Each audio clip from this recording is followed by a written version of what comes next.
నమస్తే, welcome to mega debate. నేను సిరాజ్. మొత్తం మీద ఈరోజు ఉదయం లేచిన వెంటనే ఒక దుర్వార్త వినాల్సినటువంటి సిచ్యువేషన్, ఆ అంశం మీద ఈరోజు పూర్తి స్థాయిలో డిస్కషన్ చేయాల్సినటువంటి పరిస్థితి వస్తుందని ఎవరు ఊహించలేదు.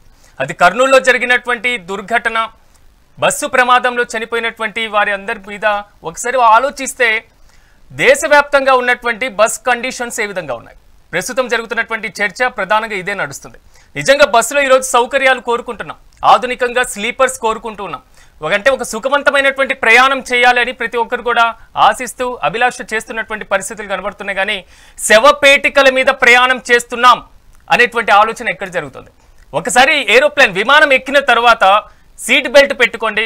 ఒకవేళ ఎగ్జిట్ వస్తే మాత్రం ఎమర్జెన్సీ ఎగ్జిట్ ఇలా బయటికి వెళ్ళాలి, ఇటువైపు వెళ్తే త్వరగా బయట నుంచి ప్రమాదం నుంచి బయటపడేటువంటి సిచ్యువేషన్ వస్తుంది అని వారు నిలబడి మొత్తం చెప్తున్నప్పుడు అందరూ ఆలోచిస్తూ ఉంటారు. కొంతవరకు ఈ మొత్తం ఎందుకు ముందు విమానం నడపండి అనేటువంటి ఆలోచన చేస్తూ ఉంటాం.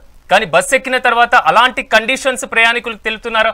ఒకవేళ ఎమర్జెన్సీ ఎగ్జిట్ వచ్చినటువంటి పరిస్థితుల్లో ఆ ఎగ్జిట్ ఎక్కడుంది, ఎలా బయటికి వెళ్ళాలి, ఎలా ఓపెన్ చేయాలి, దాన్ని ఓపెన్ చేయడానికి ఉన్నటువంటి సౌకర్యాలు ఏంటి అనేటువంటి విషయానికి వస్తే 99.999999 ఎక్కడ కనబడినటువంటి పరిస్థితి, అవగాహన లేనటువంటి పరిస్థితి.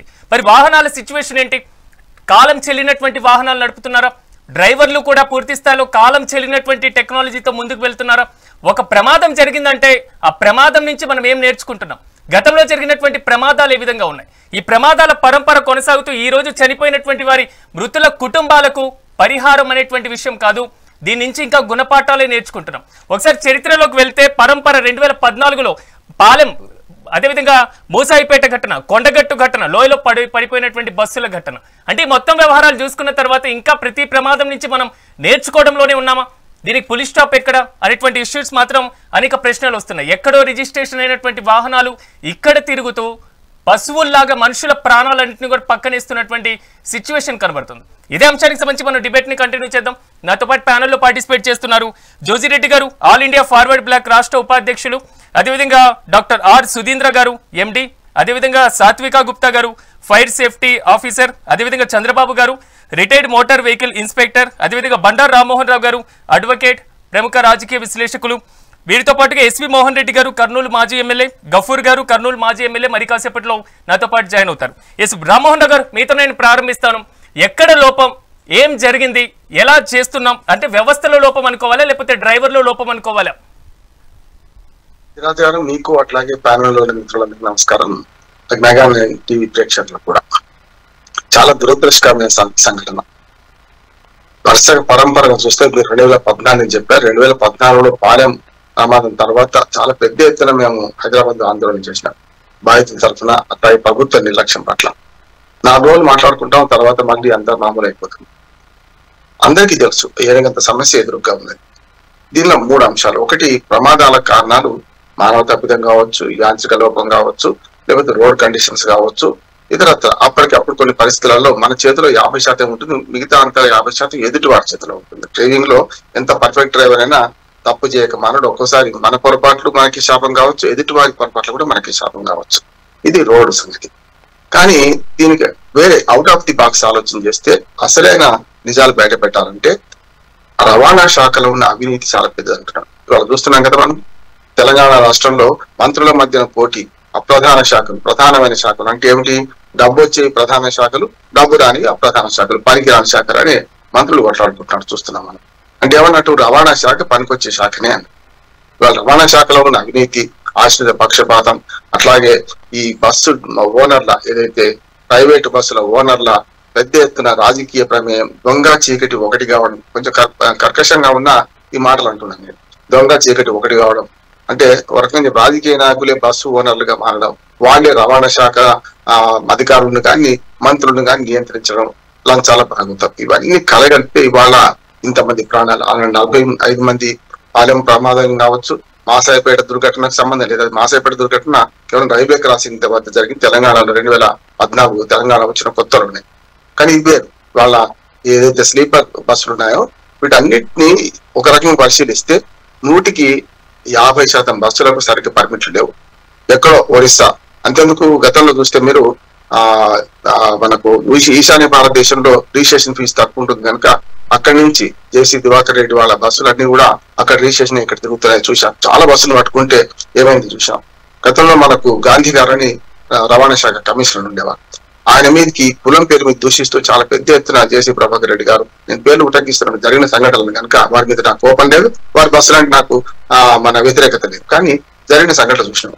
వాళ్ళు చాలా ప్రైవేట్ బస్సు ఓనర్లు కానీ వీళ్ళందరూ కూడా పెద్ద ఎత్తున సిండికేట్ అయి రవాణా శాఖను, అది టీఎస్ఆర్టీసీ కావచ్చు, ఏపీఆర్టీసీ కావచ్చు, లేకపోతే మన కేఎస్ఆర్టీసీ కావచ్చు, వీటిని నష్టాలు పాలు చేస్తున్నారు. అంటే రాజకీయము, ఈ రకమైన నేర చరిత్ర, రాజకీయము, బస్సు ఓనర్ల లంచావతారాలు, ఇవన్నీ చూస్తే మొత్తం మీద వినని రవాణా అధికారులను కూడా ట్రాన్స్ఫర్ చేస్తున్నారు. ఎవరైనా కొంచెం కఠినంగా వ్యవహరిస్తే, నేను గాంధీ గారి సంగతి అందుకే చెప్పాను, నిజాయితీ పరులైన అధికారులను రవాణా శాఖలో ఉండని వాటికి చూస్తున్నాం మనం.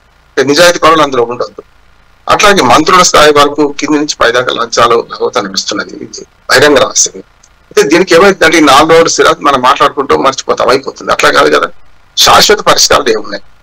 నెంబర్ 1, మొట్టమొదటిది ఏంటంటే ఇక్కడ పరిష్కారం వైపు ఆలోచన చేస్తే ఈ బస్సుల ఫిట్నెస్ వీటి గురించి ఇప్పుడు మనకు చాలా యాప్స్ వచ్చినాయి. ఉదాహరణకు ఆంధ్రప్రదేశ్ లో సారథి అనే యాప్ వచ్చింది. దేశంలో ఎక్కడ ఏ బండి రిజిస్ట్రేషన్ అయినా కూడా రిజిస్ట్రేషన్ బట్టి మార్పిడి చేసుకుని ఢిల్లీ కారు ఇక్కడ కొనుక్కొచ్చుకుంటే మన సారథి యాప్ ద్వారా ఆటోమేటిక్ గా దాన్ని మారొచ్చు మనకు. కానీ ఏమవుతుంది, ఇవాళ రిజిస్ట్రేషన్ ఇప్పుడు ఇవాళ ప్రమాదం జరిగిన బండి చూడండి, మన బస్సు చూడండి, ఏది గోవాలో రిజిస్ట్రేషన్ అయింది, తర్వాత ఒరిస్సాకి మారింది, తర్వాత తెలంగాణ ఆంధ్రప్రదేశ్ మధ్యన, బెంగళూరు మధ్యన, 3 రాష్ట్రాల మధ్య నడుస్తున్నది బస్సు. దీనిలో సౌకర్యాల విషయానికి వస్తే మీరు ఇంతకుముందు చాలా బాగా చెప్పారు సిరాజ్. అంటే మనకు విమానంలో ఎట్లా చేస్తారో ఇక్కడ కూడా ఒక చిన్న ప్రయోగం చేయొచ్చు. ఎమర్జెన్సీ డోర్ ఒకటే ఉంటుంది. నేను కూడా చాలా సార్లు బెంగళూరు బస్సులో ప్రయాణం చేసిన వాళ్ళు ఉన్నా, కానీ ఎమర్జెన్సీ డోర్ ఎక్కడుందో కూడా చాలా మంది తెలియదు. ఆ రెడ్ మార్క్ ఉండాలి. అట్లాగే ఎమర్జెన్సీ డోర్లు గతంలో 10 మీటర్లు 11 మీటర్లు ఉన్నప్పుడు వేరు బస్సు పొడవు ఇప్పుడు 13 మీటర్ల దాకా పెరిగింది. అంటే సౌకర్యాలు పెరిగిన కొద్ది టైర్లు వెనక్కి రావడం, బస్సు ముందు టైర్లు ఉంటుండే, ఇవన్నీ వల్ల 13 మీటర్ల బస్సు పొడవులో కేవలం ఒకే ఒకటి ఉండడం. అట్లాగే హ్యామర్స్ లేకపోవడం, ఈ ప్రమాదాలను మనం చూస్తే అట్లాగే కార్బన్ డైఆక్సైడ్ నింపిన అది మన సిలిండర్స్ లేకపోవడం, బస్సు డ్రైవర్ దగ్గర ఉండాలి, బస్సు డ్రైవర్ వెనక భాగంలో అంటే ప్రయాణికులకు అందుబాటులో ఉండాలి. ఇవి ఏమి లేవు కదా, చూస్తున్నాం కదా మనం. సరే, మిగతావన్నీ చూసుకుంటే ఇవాళ ప్రజా రవాణా వ్యవస్థను అశ్రద్ధ చేస్తున్న ప్రభుత్వాలు ప్రైవేట్ రంగాన్ని ప్రోత్సహిస్తున్నాయి. ప్రజా రవాణా వ్యవస్థలు సరిగ్గా ఉంటే అన్నిటికంటే స్పీడ్ లిమిట్ ముఖ్యం. మీరు చూస్తున్నారు కదా, మన ఆర్టీసీలో ఏ ఆర్టీసీ అయినా సరే, ఏపీఎస్ కావచ్చు, టీఎస్ కావచ్చు, ఇవాళ మీరు 80 కిలోమీటర్లకు లాక్ చేస్తారు. మాక్సిమం జాతీయ రహదారులు 100 కిలోమీటర్లు దాటిపోవడానికి వీల్లేదు. ఒక ఔటర్ రింగ్ రోడ్ మీద మాత్రం హైదరాబాద్ లో 120 ఉంది, కానీ మిగతా అన్ని జాతీయ రహదారుల మీద 100 దాటడానికి వీల్లేదు. ఇతర రహదారుల మీద స్టేట్ హైవేస్ మీద 80 దాటడానికి లేదు. గట్టిగా మాట్లాడితే 60 కూడా కొన్ని పల్లె బస్సులు ఇవన్నీ కూడా మనకు వేగ నియంత్రణ పెడుతున్నారు. మరి దీనికి వేగ నియంత్రణ ఎక్కడిది? ఇవాళ 300 మీటర్ల వరకు ఆ మోటార్ సైకిల్ తీర్చుకుంటూ పోయిందంటే ఫ్రాక్షన్ ఆఫ్ సెకండ్ లో అది జరిగిన క్షణంలో బస్సు అదుపులోకి రావడానికి కూడా అంత టైం పట్టింది కదా సిరాజ్ మనకు. అందుకని ఇక్కడ ఏమైందంటే వేగ నియంత్రణ లేకపోవడం ఒకటి. ఆర్టీసీ వాటిలలో కూడా మనకి వేగ నియంత్రణ ఉంటుంది. రెండోది కూడా ఆర్టీసీ డ్రైవర్లకు ఎప్పటికప్పుడు ట్రైనింగ్ ఇస్తుంటారు. మనకి హక్కింపేట, హైదరాబాద్, ఇతరత్ర విజయవాడలో కానీ తిరుపతిలో కానీ చాలా ఈ డ్రైవర్ల శిక్షణా కేంద్రాలు ఉన్నాయి. అందుకని కొత్త బస్సు ఏదైనా రాగానే, అంటే కొత్త మోడల్ బస్సు రాగానే దాన్ని నడిపించడానికి అవసరమైన నైపుణ్యాన్ని డ్రైవర్లకు నేర్పుతారు అక్కడ. ఇవన్నీ చూస్తున్నాం కదా మనం. ఇవన్నీ లేకుండా కేవలం ప్రైవేట్ బస్సులలో క్లీనర్లు నడిపిస్తున్నారు. చూసాం మన గతంలో ప్రమాదం జరిగితే ఒక్కోసారి క్లీనర్ నడిపించిన సందర్భాలు ఉన్నాయి. అంటే వాడు నేర్చుకోవడానికి ఒక ప్రయోగశాలగా మారింది బస్సు డ్రైవర్ల సంగతి. అంటే మొత్తం ప్రజల ప్రాణాలు, ప్రయాణికుల ప్రాణాలను పరంగా పెట్టి వాళ్ళ క్లీనర్లు ఇటువంటి వాళ్ళు నడిపిస్తున్నారు కదా. 120, 140 తక్కువ. మీరు చూడండి, బెంగళూరు ఏదైనా బస్సులో ఎక్కి చూడండి సార్, రాత్రి పూట అర్ధరాత్రి మెలకు వస్తే ఆ బస్సు స్పీడ్ చూస్తే మన గుండె ఆగిపోవాల్సిందే, అంత స్పీడ్ నడిపిస్తున్నారు. కార్ల లాగానే అంటే కట్టుకుంటూ వెళ్ళిపోతుంటే కార్లన్నా ఇంకా చాలా ఏమంటున్నాను జరుగుతున్నాయి కదా. అందుకని ఇక్కడ శిలాపాపం తలా ప్రభుత్వము డిస్టర్బెన్స్ వస్తుంది. ప్రభుత్వము మొట్టమొదటి లోపం ఇక్కడ. అంటే శిలాపాపం తలపడి అసలైన నేరం ప్రభుత్వం, ఈ నేరం ప్రజలది కాదు, బస్సు ఆపరేటర్లు. బస్సు ఆపరేటర్లు తమ స్వార్థం కోసం పనిచేస్తారు, లాభము అది చూస్తుంటారు. ప్రజా రవాణా వ్యవస్థ నిర్వీర్యం ప్రైవేట్ ఆపరేటర్లను ప్రోత్సహిస్తూ ప్రతి పండుగకు పబ్బానికి ఊరికి వెళ్ళాలంటే మధ్యతరగతి వాళ్ళు 10,000 పెట్టి. ఉన్నటువంటి మిగతా మెంబర్స్ దయచేసి సహకరించండి. ఒకరు మాట్లాడుతున్నప్పుడు మిగిలినటువంటి వారు కొంచెం మ్యూట్ చేసుకునేటువంటి పద్ధతిని ఒకసారి అవలంబిద్దాం, ఎందుకంటే చర్చ సాఫీగా సాగేటువంటి పద్ధతి ఉంటుంది. రామ్మోహన్ రావు గారు, ఇక్కడ కనబడుతున్నటువంటి ఇష్యూ ఏంటంటే పూర్తి స్థాయిలో సౌకర్యం మొత్తం కూడా బిజినెస్ గా మారుతున్నటువంటి పరిస్థితి కనబడుతుంది. అంటే ఒక 2-1 గా ఉండేటువంటి సీటింగ్ కెపాసిటీ ఉన్నటువంటి పరిస్థితుల్లో కూడా ఆ లోపల బస్సు ఎక్కిన తర్వాత ఉండేటువంటి వే చాలా తక్కువగా ఉంటుంది. ఎవరైనా లావుగా ఉన్నటువంటి పర్సన్ ఎక్కితే అక్కడ ఇరుకైనటువంటి ప్రాంతంలో ఎటా బయటికి రావాలో తెలియదు. ఒకే ఉన్నటువంటి డోర్ ఒకటే ఉంటుంది. ఆ డోర్లో నుంచి బయటకు వచ్చేటువంటి సమయంలోనే ప్రాణాలు ఎక్కడ ఉంటాయో కనబడినటువంటి పరిస్థితి కనబడుతుంది. ఇలాంటి ఘటన ఈ బస్సు ప్రమాదంలో కూడా జరిగింది. అంటే మీరు అన్నట్టు 2-1 కాకుండా ఇంకా స్పేస్ పెంచాలంటే అటు 1 ఇటు 1 ఉండాల్సి వస్తుంది. అప్పుడు నష్టం వస్తుంది. నేను దాన్ని అంటలేదు. ఒక రకంగా ఎక్కిన తర్వాత బస్సు ప్రయాణికులకు కొన్ని మెలకువలు నేర్పాలి. ఏది ఎమర్జెన్సీ డోర్లు ఎక్కువగా వాడని కోరుకుంటున్నా. రెండోది ఎమర్జెన్సీ డోర్ తెరవడం కూడా వీళ్ళకి నేర్పాలి. అట్లాగే సిలిండర్ గురించి వాళ్ళ కొన్ని టీవీ ఛానల్ వాళ్ళు మియాపూర్లో పటంచర్లో ఈ ఆగి ఉన్న బస్సుల గురించి చూసుకుంటూ డ్రైవర్లకు అసలు ఈ సిలిండర్ ఎట్లా ఓపెన్ చేస్తారు చెప్పంటే ఒక్కరు కూడా 10 బస్సులు ప్రయాణిస్తే ఒక్క బస్సు కూడా వాళ్ళ డ్రైవర్లకు అనుభవం లేదు. అసలు అందులో కార్బన్ డైఆక్సైడ్ లేదు, ఏది లేదు, గ్యాస్ లేదు, ఏది లేకుండా కూడా అలంకరణకు పెడుతున్నారు. గతంలో ఆర్టీసీ బస్సులో చూడండి, చిన్న మామూలు పల్లె వెలుగు బస్సులో కూడా మీకు ఫస్ట్ ఎయిడ్ బాక్స్ ఉండేది. ఇక్కడ కూడా ఉన్నది. ఫస్ట్ ఎయిడ్ బాక్స్ విప్పండి, అవి పనికిరాని బ్యాండేజ్ అది కూడా ఉంటుంది. కొన్నిట్లా పనికిరాని బ్యాండేజ్, ఎప్పుడో ఎక్స్పైరీ అయిన మందులు, ఆయింట్మెంటో లేకుండా పట్టి ఇవన్నీ ఉంటాయి కదా, చూస్తున్నాం. అంటే ఇది కేవలం రవాణా శాఖ నిర్లక్ష్యం వల్ల జరుగుతుంది అంటున్నాం. వాళ్ళ భారతీయుడు సినిమా గుర్తొస్తుంది నాకు. ఇది భారతీయుడు సినిమాలో కమల్ హాసన్ చంపేస్తాడు. అవినీతి ఎక్కడా లేదా, ప్రపంచంలో అంతటి లేదా అని అంటే ఒక మంచి మాట అంటాడు. ఏది కమల్ హాసన్ ఏమనంటే అక్కడ చేయకూడని పనికి లంచం తీసుకుంటారు, మన దగ్గర చెయ్యాల్సిన పనికి మీ డ్యూటీకి లంచం తీసుకుంటారని చంపేస్తారు. ఆయన అంత ఆవేశం వస్తుంది ఒక్కోసారి మనకు. ఎందుకంటే ఇంతమంది ప్రాణాలు పోయినాయి, కుటుంబాలు సిద్ధం అయిపోయినాయి. 20 మంది అంటే 20 మంది కుటుంబాలకు సిద్ధం అయిపోయినట్టుగా కొన్ని అయితే కుటుంబాలే మొత్తం నాశనం అయిపోయింది. ఇది ఒక్కనాడు చర్చించుకుంటే లాభం లేదు సిరాజ్. మనం మీరైనా మేమైనా ఈ 4 రోజులు మాట్లాడదాం. తర్వాత ఏంటిది బాట్ నెక్స్ట్. కనుక అవినీతి పోవాలంటే పారదర్శకత, జవాబుదారితనం రావాలి. బస్సుల ఫిట్నెస్ గురించి ఎప్పటికప్పుడు నేను చెప్పాను కదా, ఒక యాప్ ఉన్నది, తెరుచుకుంటే ఒక నెంబర్ గుర్తి. మీకు ఒక చిన్న ఉదాహరణ చెప్తాను. మనకు కారు మనం స్కూటర్ తీసుకొని పోతున్నాం, పోలీసు వాళ్ళు ఆపుతారు. ఆపి ఏం చేస్తారా, నెంబర్ స్కాన్ చేయగానే దాని మీద ఎన్ని ఫైన్లు ఉన్నాయి, ఇప్పటిదాకా ఎంత ఫైన్లు కట్టాల్సి ఉంది, ఎన్ని మన జరిమానాలు పడ్డాయని తెలుస్తుంది కదా. ఒక నెంబర్ కొడితే, కార్ నెంబరు బైక్ నెంబర్ కొడితే తెలుస్తున్నప్పుడు ఇటువంటి బస్సుల నెంబర్ కొడితే నిమిషాల్లో తెలుస్తుందిగా. 20,000 రూపాయలు ఫైన్ ఉన్నదట. ఇప్పుడు నిన్న జరిగిన ప్రమాదం బస్సుకు 20,000 రూపాయలు ఫైన్ ఉన్నాయట. 20 చాలన్లే ఉన్నాయి. 20,000 20 చాలన్లు చెప్పలేము. అంటే బస్సుది చాలా ఎక్కువ ఉంటుంది, ఏది డబ్బులు కూడా లెక్క చూసుకుంటే. మరి 20 ఫైన్లు ఉన్న బస్సు యథేచ్ఛగా తిరుగుతుంది బెంగళూరు హైదరాబాద్ మధ్య, హైదరాబాద్ బెంగళూరు మధ్య అంటే అర్థం చేసుకోవచ్చు కదా మనం. ఇంకొకటి కొన్నిసార్లు ఇవి కూడా జరుగుతాయి. ఇప్పుడు హైదరాబాద్ కానీ, బెంగళూరులో కానీ, లేకపోతే చెన్నైలో కానీ, కోయంబేడు బస్ స్టాండ్ పక్కన బస్సులు తెల్లారి కళ్ళు చేయకపోతే రాత్రి దాకా ఖాళీగా ఉంటాయి. బస్సులు ఎలుకలు చేరుతాయి. ఎలుకలు చేరితే వైర్లు కట్ చేసినాయి అనుకోండి, ఎలక్ట్రిక్ మన లైట్లు ఇవన్నీ ఉంటాయి కదా, ఎక్కడో చిన్న స్పార్క్ వస్తే మొత్తం బస్సు కాలిపోతుంది కదా. ఎవరు చూస్తున్నారు దీన్ని? అంటే చాలా వరకు మానవ తప్పిదంతో పాటు ప్రభుత్వాలు చేసే పెద్ద తప్పిదం వల్ల జరుగుతున్నాయి. ఒకటి పరిష్కారం అంటే ఒకటి మీకు వేగ నియంత్రణ పెట్టాలి. మన ప్రయాణికులు కూడా ఎటికెట్ కావాలి. మీరు అన్ని రేటింగ్స్ చూస్తారే, సినిమా రిపోర్టర్లు రేటింగ్ చూస్తాం, అన్ని చూస్తాం కదా. ఇందులో సౌకర్యాల రేటింగ్ చూస్తున్నాం తప్ప సౌకర్యాలతో పాటు అక్కడ భద్రత పరంగా ఏమైనా రేటింగ్ చూస్తున్నామా? మీరు 10-20 కార్ల కంపెనీలు ఉన్నాయి.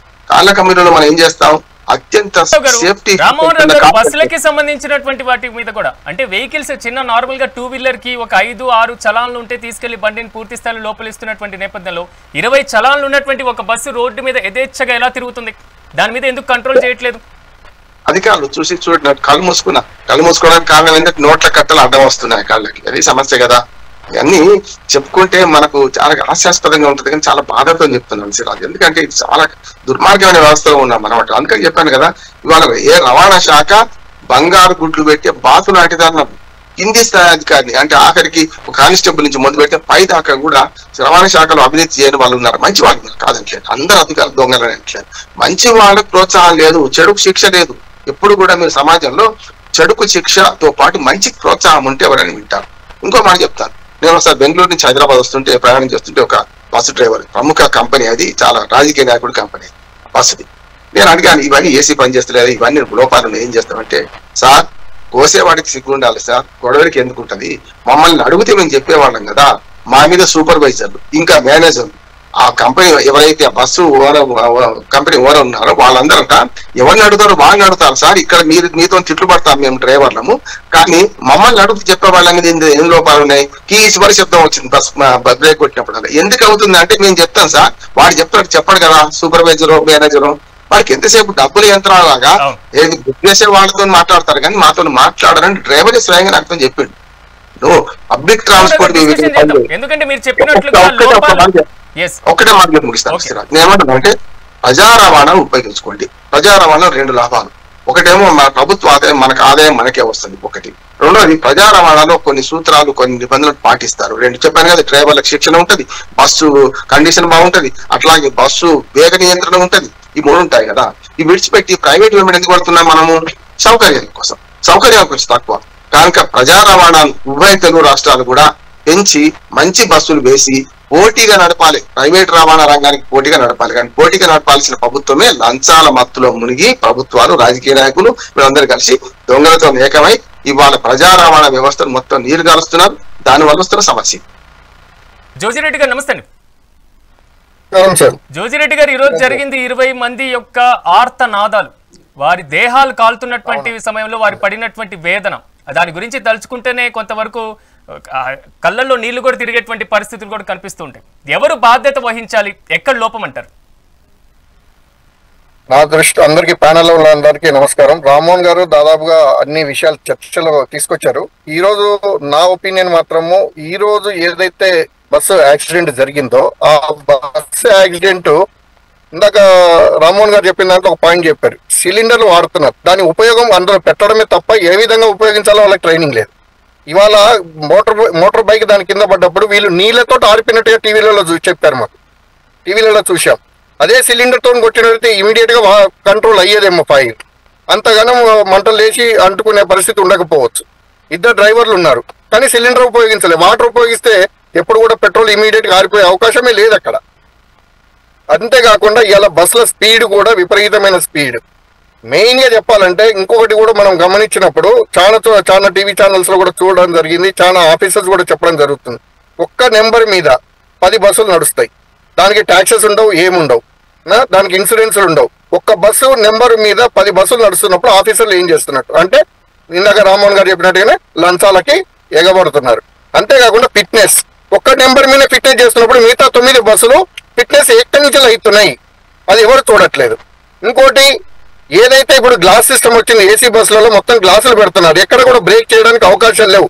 మీరు అన్నట్టుగా ఏరోప్లేన్ లో చెప్పినట్టుగా బెల్టులు పెట్టుకోమని, లేకపోతే అద్దాలు ఇట్లా పలగొట్టాలా, ఇట్లా వేసు ఇట్లా దారి జరగాలనేది కూడా ఎక్కడ చెప్పిన పాపన పోలే, వాళ్ళకు కూడా తెలియదు. డ్రైవర్లకు కూడా డ్రైవర్ వస్తున్నాడు, కూర్చుంటున్నాడు, నడుపుతున్నాడు, పోతున్నాడు, వాడు అవసరమైతే ఇంత సిగరెట్ తాగుతున్నాడు, లేకపోతే ఫోన్లు కూడా మాట్లాడే డ్రైవర్లు ఎక్కువ ఉన్నారు. ఇలా మీరు గమనించండి, తెలంగాణ బస్సులలో మీరు ఎక్కడైనా ప్రయాణం చేసి చూడండి, మీ ఛానల్ వాళ్ళే కూడా అబ్జర్వ్ చేయండి, ఖచ్చితంగా ఫోన్ మాట్లాడుకుంటూనే డ్రైవర్ నడుపుతాడు ఖచ్చితంగా. అంతేకాకుండా ఇలా ప్రభుత్వం కూడా రోడ్స్, ఇలా ఎగ్జాంపుల్ చెప్తాను నేను, కరీంనగర్ టు హైదరాబాద్ రోడ్డు తీసుకుందాం, 16 కిలోమీటర్లు తగ్గాల్సిన రోడ్డు రాజకీయ నాయకుల ఆఫీసర్లు రాజకీయ నాయకులు చేయడంతో వంకర్లు ఎక్కడున్నది అక్కడనే పాత రోడ్డు మీదనే దాన్ని స్టేట్ హైవే రోడ్ చేశారు, ఇలా రాజీవ్ రహదారి చేశారు. దానివల్ల ఏమవుతుంది, యాక్సిడెంట్లు ఎక్కువైపోతున్నాయి. క్రాసింగ్లు ఎక్కువైపోవడం వల్ల ఆ స్పీడ్ 80 స్పీడ్ లో వచ్చినప్పుడు ఆటోమేటిక్ గా యాక్సిడెంట్ అయిపోతుంది. సో ఇవన్నీ కూడా మళ్ళీ చేసినప్పుడు కూడా రీల్స్ చేసి చూపిస్తున్నారు, ఇంకా బస్సు ఎట్టబోతుంది ఎట్లా వస్తుంది అని చెప్పేసి. ఎంత ఘోరం అంటే అంత ఘోరంగా ఉంటుంది పరిస్థితి. ఇవాళ డ్రైవర్ల ట్రైనింగ్ తో పాటుగా మెయిన్ గా ఫిట్నెస్ అండి. ఫిట్నెస్ అనేది ఎవరికి కూడా డబ్బులు, ఎంత కొత్త బండి తీసుకెళ్ళినా కూడా డబ్బులు ఇస్తేనే ఫిట్నెస్ అయిద్దండి, ఫిట్నెస్ కాదు. ఎందుకంటే ఇవ్వాల్సిందే అంతే. మామూలు బస్ ఫిట్నెస్ గురించి ఎప్పుడు సాంకేతిక పరమైనటువంటి అంశాల గురించి ఎప్పుడు చెక్ చేయాలంటారు? 2014 నుంచి చెక్ చేస్తున్నటువంటి పరిస్థితి కనబడుతుంది కదా. పాలెంలో జరిగిన దాంట్లో 45 మంది సజీవ దహనం అవ్వడం జరిగింది. మరి మహబూబ్ నగర్ జిల్లాకు సంబంధించి మాసాయిపేటకు సంబంధించి దాదాపు 26 మంది చిన్న స్కూల్కి వెళ్తున్నటువంటి పిల్లలు పూర్తి స్థాయిలో దహనం అవ్వడం జరిగింది. మరోసారి 2018లో కొండగట్టు దర్శనానికి వెళ్ళినప్పుడు 57 మంది చనిపోవడం జరిగింది. అంటే మొత్తం పరంపర జరుగుతున్నప్పుడు ఇంకెప్పుడు చెక్ చేస్తారు? ఎప్పుడు ఇలాంటి ప్రమాదాలను అరికట్టాలి? ఎప్పుడో ప్రమాదం వచ్చినప్పుడు ఒక వారం రోజుల పాటు ఎక్కడికక్కడ స్ట్రిక్ట్ గా రూల్స్ పెట్టేసి ఒకవేళ చెకింగ్ చేసి తనిఖీలు చేసి ఎక్కడో ఒక ట్రెండ్ను పట్టుకోవడం తప్ప ఏం చేస్తుంది ఏంటి? ఏం చేయరండి, ఏం చేయరు. ఎందుకంటే ఇప్పుడు మీరు టీవీలో ఎన్నిసార్లు చూపిస్తే అంత డబ్బులు ఎక్కువ వస్తాయండి వాళ్ళకి. మీరు ఎన్నిసార్లు ప్రశ్నిస్తారో అంత డబ్బులు ఎక్కువ వస్తాయి అక్కడ. అది మనం గుర్తుపెట్టుకోవాలా. ఫస్ట్ కొత్తగా బస్సు కొన్నప్పుడు షోరూమ్ నుంచి వచ్చిన తర్వాత 2 years కండి ఉండేది. ఆఫ్టర్ దట్ 1 year ఒకసారి కంపల్సరీగా ఫిట్నెస్ చేయాలి. ఫిట్నెస్ ఆఫీస్కి పోకుండా ఫిట్నెస్ చేసుకునే వాళ్ళు ఎక్కువ మంది ఉన్నారు. మెయిన్ గా ఈ ప్రైవేట్ ట్రావెల్స్ బస్సులలో బస్సు ఎక్కడ ఉంటుంది, చాలాని కడతాడు, ఇక్కడ ఫిట్నెస్ అయిపోద్ది. వెహికల్ ఇన్స్పెక్టర్ ఎక్కడ కూడా బండి ఎక్కి దాన్ని నడిపి టెక్నికల్ గా చూసి ఏది కూడా చేసిన పరిస్థితి లేదు. ఇలా తెలంగాణ ఆర్టీసీ బస్ చూడండి, వాళ్ళ కెపాసిటీ 40 నుంచి 50 సీట్ల కెపాసిటీ ఉంటుంది, కానీ ఎక్కిచ్చేది 70 మందిని, 80 మందిని, 100 మందిని. ఎక్కడ నడుస్తుందండి బండి? మీరు గమనించండి. 10 లక్షల కిలోమీటర్లు దాటిన బస్సులు వాళ్ళ తెలంగాణ ఆర్టీసీలో చాలా ఉన్నాయండి. 1, 2 కాదు, చాలా ఉన్నాయి. ఆ విధంగా నడుపుకున్న 3 లక్షల కిలోమీటర్లు, 4 లక్షల కిలోమీటర్లు నడిపిన బండ్లు కూడా చాలా ఉన్నాయి. మనం ఇవన్నీ కూడా గమనిస్తే ప్రభుత్వంలో ఎక్కువ తప్పు అంటాను నేను. ప్రభుత్వ అధికారుల కంటే ప్రభుత్వం నాయకులు, ఇందాక చెప్పారు మంత్రుల కొట్లాట. ఎస్, మంత్రులు ఏం చూసుకున్నారు వాళ్ళ.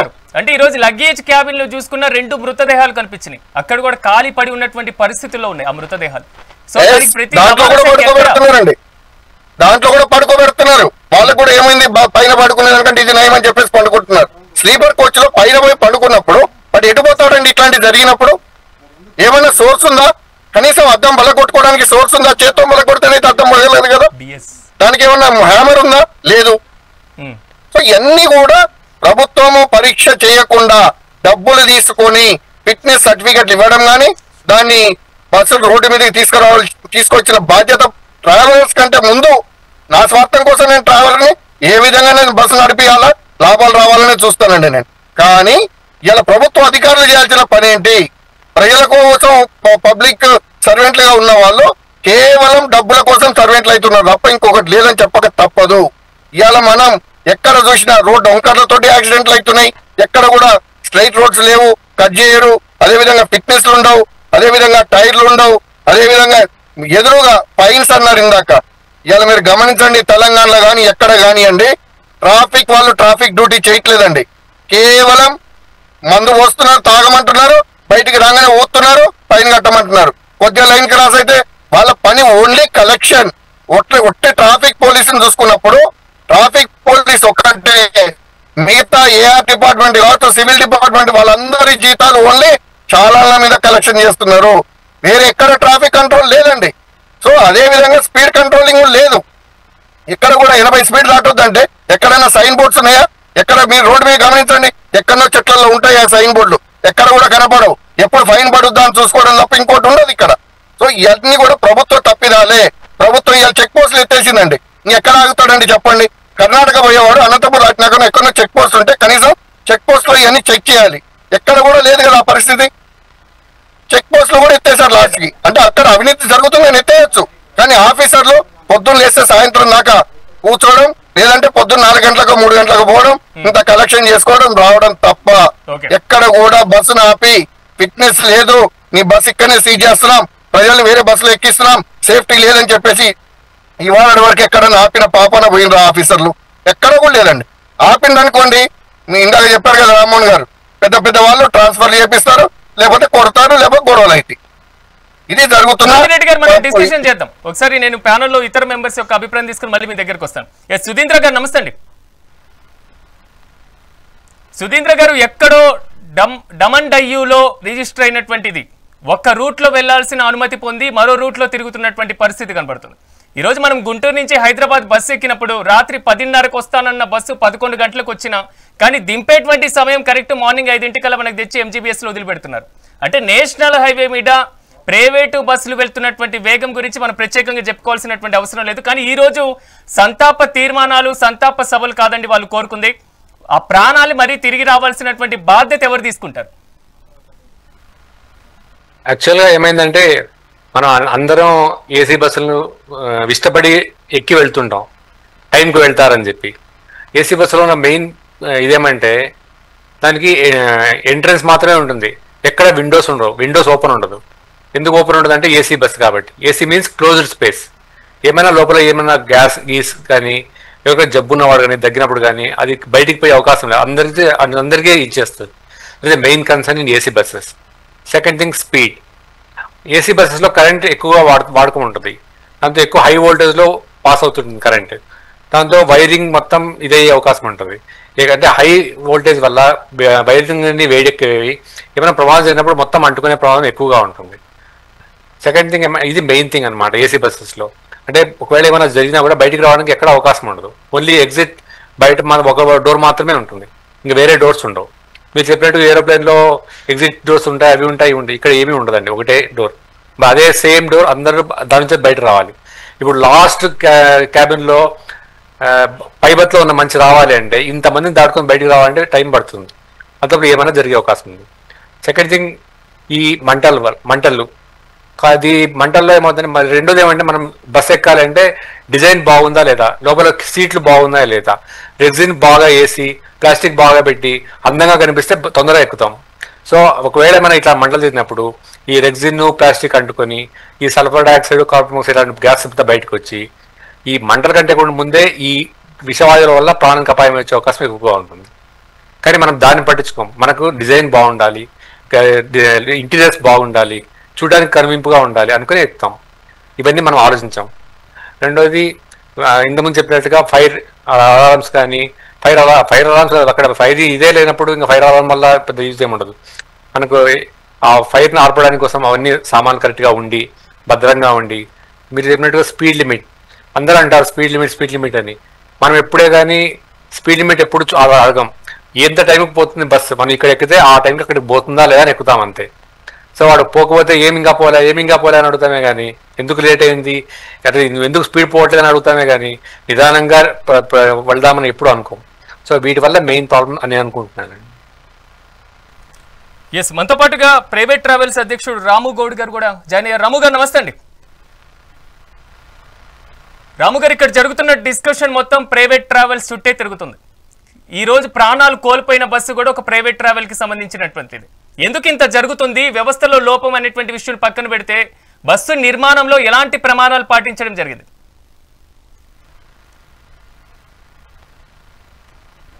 రాము గారు అన్మ్యూట్ చేయండి. సో ప్యానెల్లో ఉన్న అందరికీ నమస్కారం. సో మనమంతా కూడా అంటే ఏదైనా ప్రమాదం జరిగిన తర్వాతనే దానిపైన మనం అందరం కూడా జనరల్ గా డిస్కస్ చేస్తుంటాం, మాట్లాడుతుంటాం, డిబేట్లలో ఎక్కువగా మనం అంతా చేస్తుంటాం. కానీ అసలు పరిస్థితులు ప్రభుత్వాల బాధ్యత దీంట్లో విస్మరిస్తుంటాయి. ఈ ప్రభుత్వాల బాధ్యత విస్మరించినప్పుడే ఈ సంఘటనలన్నీ కూడా జరిగే అవకాశాలు ఉంటాయి, సంఘటనలు జరుగుతుంటాయి. సో చనిపోయిన వ్యక్తులని మనం తిరిగి వచ్చే పరిస్థితి లేదు, కానీ వాళ్ళ కుటుంబాలు వాళ్ళు కూడా చనిపోయేంత వరకు కూడా ఆ ఫోటో చూసి, ఆ బాధ చూసి, ఇన్సిడెంట్ చూసి బాధపడుతూనే ఉంటూనే ఉంటాం. సో మనం ఎక్స్గ్రేషాలు ఇస్తామో, గవర్నమెంట్లు, ఏపీ గవర్నమెంట్, తెలంగాణ గవర్నమెంట్ వాళ్ళకి ఎక్స్గ్రేషాలు ఇచ్చినా కూడా, వాళ్ళ కుటుంబాన్ని ఆదుకున్నా కూడా, ఆ కుటుంబానికి దోహదపడి ఆ కుటుంబానికి మద్దతు ఇచ్చే వ్యక్తిని మనం ఈరోజు కోల్పోతున్నాం. సో ప్రభుత్వాల బాధ్యత పూర్తి స్థాయిలో విస్మరించిందనేది క్లారిటీగా, నిజంగా ప్రభుత్వం నిర్లక్ష్యం వహిస్తుంది అనేది నిజం. ఎందుకోసం అంటే ఈ రోజు రోడ్డు రవాణా సంస్థలో మనం ఆర్టీఏ మనం ఆ ప్లేస్ లోకి వాళ్ళ దగ్గరికి వెళితే మనకు అర్థమవుతుంది తెలంగాణలో ఉన్న పరిస్థితి. వందల కొట్లు, వేల కొట్లు బండ్లు ఉంటాయి, దాంట్లో బ్రోకర్స్ ఉంటారు. వాళ్ళకి పేపర్లు ఇచ్చేస్తే వాళ్ళు డైరెక్ట్ వెళ్ళి దానికి సంబంధిత సర్టిఫికెట్స్ ఏమైతున్నాయో 10 నిమిషాల్లో తీసుకొచ్చే పరిస్థితి ఉంటాయి. అదే సగటు వ్యక్తిగా అంటే ఆ బస్సు యజమానిగా కావచ్చు, లేకపోతే ఒక కారు యజమానిగా కావచ్చు, బైక్ యజమానిగా కావచ్చు, మనం డైరెక్ట్ గా వెళ్ళి తీసుకునే పరిస్థితులు ఇప్పటి వరకు కూడా ఈ డిజిటలైజేషన్ తర్వాత కూడా ఈ రోజు తెలంగాణ కావచ్చు, ఆంధ్రప్రదేశ్ లో కావచ్చు, ఇక్కడ కూడా లేదు. ఎక్కడైనా కూడా డబ్బులు బ్రోకర్ కి డబ్బులు ఇస్తేనే ఆ బ్రోకర్ ఏవైతే ఆ పేపర్లు తీసుకొని పోయి అదే కౌంటర్లకు వెళ్ళి దానికి సంబంధించిన వ్యక్తికి ఇస్తేనే ఆమోద ముద్ర ఇస్తాడు. కానీ డైరెక్ట్ ఒక వ్యక్తి డ్రైవింగ్ లైసెన్స్ కోసమో, ఫిట్నెస్ సర్టిఫికేట్ కోసమో, లేకపోతే సర్వీస్ ఎక్స్టెన్షన్ కోసమో వెళ్తే ఈ రోజు నార్మల్ గా అంటే పూర్తి స్థాయిలో అనుమతులు ఉన్నాయా లేవా, పూర్తి స్థాయిలో బాడీ సైజ్ ఎంత, అసలు దీనికి సీటింగ్ కెపాసిటీ ఉందా, లేకపోతే స్లీపర్ కెపాసిటీ ఉందా లేదా అనే చూసే పరిస్థితులు ఇప్పుడు ఏం లేవు. గుడ్డిగా బ్రోకర్ వెళ్తే స్టాంపు కొద్దాలే డబ్బులు తీసుకోవాలి. మనకు ఒక కోడ్ ఉంటది. మళ్ళా మీరు అంటే ఇక్కడ ఉన్న సీనియర్స్ అందరు కూడా మనం మీకు అర్థమై ఉంటది. ఆర్టీఓ ఆఫీస్ లో ఒక కోడ్ ఉంటది. ఆ వ్యక్తి వెళ్తే తప్ప, ఆ పేరు చెప్తే తప్ప పని కాదు. అంటే ఇంత నిర్లక్ష్యం ఈ రోజు పోలీస్ డిపార్ట్మెంట్ లో పోలీస్ వ్యవస్థ మారింది, మార్చగలిగింది. ఫ్రెండ్లీ పోలీస్ అని వచ్చింది, కొంత వ్యవస్థ మార్పులో ఆ మార్పు సంభవించింది తెలంగాణలో. కానీ ఇప్పటికీ కూడా రోడ్డు రవాణా సంస్థలు ఏదైతే ఉందో ఈ దొంగలు దయచేసి దయచేసి ఉద్యోగాలు చేస్తున్న అందరినీ అనట్లేదు, దాంట్లో నిజాయితీ పరులు కూడా ఉన్నారు. కానీ నిజాయితీ పరుల కన్నా ఎక్కువగా అందులో దొంగలే ఉన్నారు. ఈ దొంగలు చేయబట్టే ఈ రోజు నేనేమంటానంటే ఈ దీంట్లో ఆర్టీఓలు ఏవైతే రోడ్డు రవాణా సంస్థలు ఏవైతే పనిచేస్తున్నారో, ఆఫీసులలో పనిచేస్తున్నారో, ఆ కమిషనర్ ఎవరైతే ఉన్నారో, ఎవరైతే పర్మిషన్ ఇచ్చిండో కమిషనర్ బాధ్యత వెంటనే ఉద్యోగాలకు వెళ్ళి తీసేయాలి కమిషనర్ ని. కానీ కింది స్థాయిలో ఎవరైతే ఆథరైజ్ చేసినో సంతకం పెట్టినో వాళ్ళందరినీ కూడా ఉద్యోగాలకు వెళ్ళి వెంటనే తొలగించినప్పుడే రోడ్డు మీద ఎక్కిన తర్వాత ఆపేటువంటి పరిస్థితి ఎక్కడ కనబడుతుంది? పొల్యూషన్ కి సంబంధించి ఇన్సూరెన్స్ రెన్యువల్ చేయించుకొని ఇంకా రోడ్డు మీద తిరుగుతూ ఇలా ప్రాణాలు తీస్తున్నటువంటి వెహికల్స్ ఎన్నో ఉన్నాయి కదా. ఉన్నాయండి. రెన్యువల్ ఎందుకండి? రెన్యువల్ లేకున్నా కూడా రోడ్డు పక్కన ఆఫీసర్ ఆపిండంటే ఆ ఉన్న అధికారికి ఎవరైతే ఉన్నారో ఆ బస్సు ఓనర్కే కావచ్చు, ఎమ్మెల్యే కావచ్చు, ఎంపీఏ కావచ్చు, దానికి అనుసంధానంగా ఉన్న ఒక ఫోన్ పోతుంది, ఇక్కడ వదిలిపెడతాడు. ఎవరు ఈ రోజు ఒక బైకర్ తను సర్టిఫికెట్ లేదు, తను ఏమంటారు ఇన్సూరెన్స్ లేదనో ఉంటే దాని బైక్ ని పక్కన పెట్టి పెనాల్టీ వేయించి పూర్తి సార్ చేసిన తర్వాత బైక్ రోజులు పెట్టే పరిస్థితి ఉంది. ఈ రోజు కార్లను కూడా ఆపి అన్ని ఉన్నాయా లేవా చూసి బస్సులు చేసే పరిస్థితి ఉంది. ఈ రోజు బస్సులలో ఎక్కడ చూస్తున్నారండి? ఎక్కడ బస్సులు ఆపుతున్నారండి? జరిగినటువంటి బస్సు ప్రమాదం మాత్రం కొంతవరకు అనేక ప్రశ్నలకు దారితీస్తుంది. నిజంగా ప్రైవేటు బస్సుల నియంత్రణ మీద, వాటి కంట్రోల్ మీద ఎంతవరకు రవాణా శాఖ చర్యలు తీసుకుంటుంది? ఈరోజు రహదారులు బాగోలేకపోతే పూర్తి స్థాయిలో ప్రశ్నించేటువంటి తత్వం ఉంటుంది. 2 వీలర్స్ కి సంబంధించి 3 వీలర్స్ కి సంబంధించినటువంటి వెహికల్స్ మీద చలానా ఉంటే తీసుకెళ్లి లోపలేసేటువంటి పరిస్థితి కనబడుతుంది. కానీ రోజు మన కళ్ళ ముందు తిరిగేటువంటి బస్సుల మీద చర్యలు తీసుకోకపోవడం, ఆ బస్సుల్లో జరిగేటువంటి లోపభూయిష్టమైనటువంటి విధానం, పొల్యూషన్ కి సంబంధించి, ఇన్సూరెన్స్ కి సంబంధించినటువంటి వ్యాలిడిటీ ముగిసినా ఇంకా రోడ్లపైన యథేచ్ఛగా తిరగడం, ఒక మార్గంలో అనుమతించి మరో మార్గంలో తిరగడం, వీటి మీద ఎందుకు ఇంకా చర్యలు తీసుకోలేకపోతున్నారు? అలసత్వం ఎక్కడ జరుగుతుంది? ఈరోజు సంతాప సభలు, సంతాప తీర్మానాలు కాదు, ఆ కుటుంబాలకి న్యాయం చేసేది ఎవరు? ఇదే అంశానికి సంబంధించి మనం మెగా డిబేట్ ని కంటిన్యూ చేద్దాం. ఎస్ రాము గారు, ఓవరాల్ గా పూర్తి స్థాయిలో ఇక్కడ జరుగుతున్నటువంటి ఇష్యూలో ట్రాఫిక్ నిబంధనలు ఉల్లంఘించినటువంటి వారికి చలానా వేస్తున్నటువంటి నేపథ్యంలో ఇలాంటి బస్సు వ్యవహారాల్లో అలసత్వం వహించడంలో బాధ్యత ఎవరిది? సో ఇక్కడ మళ్ళీ నేను అదే చెప్తున్నానండి, ఇక్కడ కేంద్ర రాష్ట్ర ప్రభుత్వాలు ఓన్లీ రోడ్ ట్యాక్స్ ద్వారా వచ్చే డబ్బులని వెనుక వేసుకోవడానికే తప్ప రోడ్ సేఫ్టీ అథారిటీ ఎవరైతే ఉన్నారో వాళ్ళు దాన్ని సరి అయిన పద్ధతిలో ఇక్కడ రోడ్ ట్యాక్స్ వసూలు చేస్తున్నాం కానీ ఆ రోడ్డు బాగుందా లేదా అని ఎంక్వైరీ చేసే పరిస్థితి ఈ రోజు ఎక్కడుంది? ఈ రోజు బస్సు ఆ రోడ్డు బాగుండి ఉంటే కనుక ఈ రోజు ఆ డ్యామేజ్ జరగపోయి ఉండేది. కానీ ఈ రోజు ఆ బాధ్యతలు ఏమని చెప్తున్నాం? రోడ్డు బాగలేదు కాబట్టి అక్కడ ఆ సంఘటన జరగడానికి అవకాశం కూడా ఉందని చెప్తున్నాం. అంటే ఇన్ని లక్షల వేల కోట్ల రూపాయల ట్యాక్సులు కడుతున్నాం. రెండవది, రోడ్డు మీద ఎటువంటి తనిఖీలు సరిగ్గా ఈ ప్రైవేట్ బస్సుల పైన లేవు. మూడవది, ఈ కట్టిన డబ్బులు ఈ రోజు కేంద్ర రాష్ట్ర ప్రభుత్వాలు మనుషులతో ఆటలాడు, అంటే మనుషులతో చావుల పైన డబ్బులు వసూలు చేసుకుంటున్నాయే తప్ప మిగతాది అయితే ఏమీ కూడా లేదు. అంటే బాధ్యులు ఇప్పుడు ఎక్కడి నుంచి ఎవరిని బాధ్యులను చేద్దాం? ఈ రోజు యజమాని బాధ్యుడా? ఇప్పుడు ఎవరికి? చనిపోయిన కుటుంబానికి యజమాని బాధ్యుడా? అక్కడ సరిగ్గా రోడ్ వేయని రోడ్ అథారిటీ బాధ్యులా? టోల్ ట్యాక్స్ కడుతూ పూర్తి స్థాయి చేస్తున్నా వసూలు చేస్తున్న టోల్ ట్యాక్స్ వాళ్ళ గేట్ ఉన్న ఆ టోల్ ట్యాక్స్ వాళ్ళ బాధ్యులా? లేకపోతే దానికి సంబంధించిన దానికి సంబంధించిన అప్రూవ్ ఇచ్చిన కమిషనర్ బాధ్యతనా? లేకపోతే దానిపైన ఉన్న మినిస్టర్ బాధ్యతనా? ఆ మినిస్టర్ ఎన్నుకున్న ముఖ్యమంత్రి బాధ్యతనా? వీళ్ళందరికీ ఓటేసి ఎన్నుకున్న ప్రజల బాధ్యతనా? బాధ్యత ఎవరిది? బాధ్యత ఎవరు తీసుకోవాలి? రాము గారు, ప్రైవేట్ ట్రావెల్స్ కూడా డ్రైవర్ కి సంబంధించినటువంటి బాధ్యత దీంట్లో లేదంటారా? ఎందుకంటే నిద్ర మత్తులోనే దాదాపు 25% ప్రమాదాలు జరుగుతున్నాయి. రాత్రి 12 గంటల నుంచి తెల్లవారుజామున 5 గంటల సమయంలోనే అత్యధికంగా ప్రమాదాలు జరుగుతున్నాయి. సో డ్రైవర్ నిద్ర మత్తు ఒక కారణం కాదంటారా? అతనికి ఉన్నటువంటి అలసట కారణం కాదా? 100% అండి. వీళ్ళు, నేను అదే చెప్తున్నాను, ఈ ప్రైవేట్ యాజమాన్యం ఏదైతే ఉన్నదో దీంట్లో కూడా ఒక ప్రాబ్లమ్స్ కూడా ఉంది. వీళ్ళు అధికారులకు లంచాలు ఇవ్వాలి, సరి అయిన డ్రైవర్లను కూడా పెట్టుకోరు. ఇప్పుడు సార్ చెప్పినట్టుగా క్లీనర్ అంటే డ్రైవరు అప్ అండ్ డౌన్ చేసి ఆ నిద్రపోడు, వాడు సరిగ్గా ఉన్నాడా లేదా, డ్రైవర్ కరెక్ట్ గా అంటే నిద్ర పోయాడా లేదా, ఎన్ని గంటలు సరైన నిద్ర వాళ్ళకి అందించడం అనే ఒక పరీక్ష కూడా ఉండదు. దానిపైన కరెక్ట్ కనీసం ఒక యాప్ ద్వారా డ్రైవర్ ఫిట్నెస్ కూడా ఉన్నారా లేదా అనే పరిస్థితి లేదు. కానీ ఏం చేస్తాడు? ఆ క్లీనర్కి ఇస్తాడు. ఆ క్లీనర్ ఏం చేస్తాడు? ఆ బస్సును వాడు ఇష్టం వచ్చినాడు. ఎందుకోసం అంటే వాడికి సర్టిఫికేట్ ఉండదు, ఏముండదు. బస్సులో పడుకున్న వాళ్ళు ఎక్కడ చూశారు? ఈ రోజు ఫ్లైట్ ఎక్కితే ఫ్లైట్ ఎక్కగానే దానికి సంబంధించిన ఆ ఫ్లైట్ పైలట్ ఎవరు, ఈ ఫ్లైట్ లో ఎవరెవరు ఉన్నారు, ఎవరెవరు సర్వ్ చేయడానికి ఉన్నారు, ఇది పైలట్ ఎవరైనా పూర్తి స్థాయిలో ఒక అనౌన్స్మెంట్ జరుగుతుంది. కానీ ఇక్కడ బస్సు ఎక్కిన తర్వాత ఆ డ్రైవర్ ఎవడో తెలియదు, క్లీనర్ ఎవడో తెలియదు.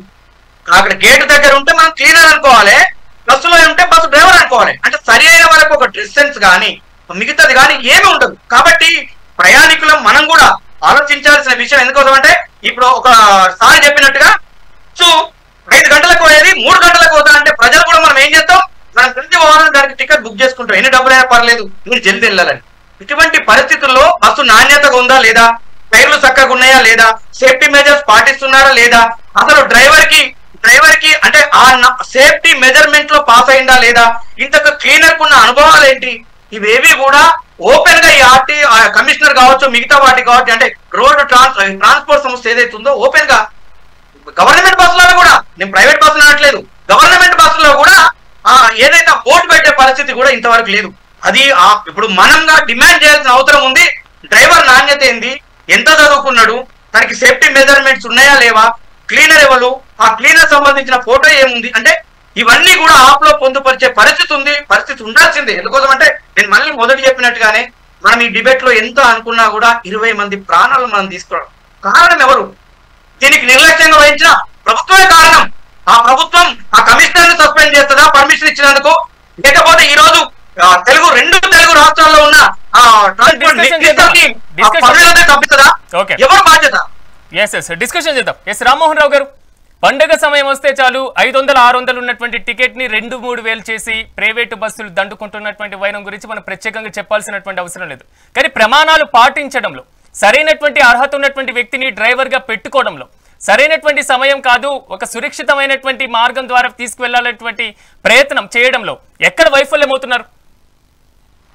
సిరాజ్ గారు ఇంతకుముందు జోజిరెడ్డి గారు మంచి మాట చెప్పారు. అంటే ఒకే బస్సు నెంబర్ మీద ఒక 4-5 బస్సులను మేము తిరుగుతున్నాయి. గతంలో కొన్ని పెద్ద రాజకీయ నాయకులకు సంబంధించిన బస్సులు పట్టి రామ్మోహన్ రావు గారు, ఇక్కడ విషయం ఏంటంటే ఒకే నెంబర్ మీద 10ల సంఖ్యలో బస్సులు కనబడుతున్నాయి. అక్కడ కనబడని చెయ్యేదో ఆడుతుంది నాటకం, ఇందులో నువ్వు నేను పాత్రధారులం అని ఒక పాట ఉంది ఇక్కడ తెలుగు సినిమాలో. అట్లాగే ఉంది, కనపడని చెయ్యి నాటకం అవుతుంది. ఎల్పిజి వల్ల లిబరేషన్, ప్రైవేటైజేషన్, గ్లోబలైజేషన్ వల్ల జరుగుతున్న మొత్తం అంతా కూడా ఇప్పుడు ప్రైవేట్ ఆపరేటర్ల సంఘం రాము గారు అధ్యక్షులు, అమ్మగారు దాన్ని అందరూ బాధ్యులు.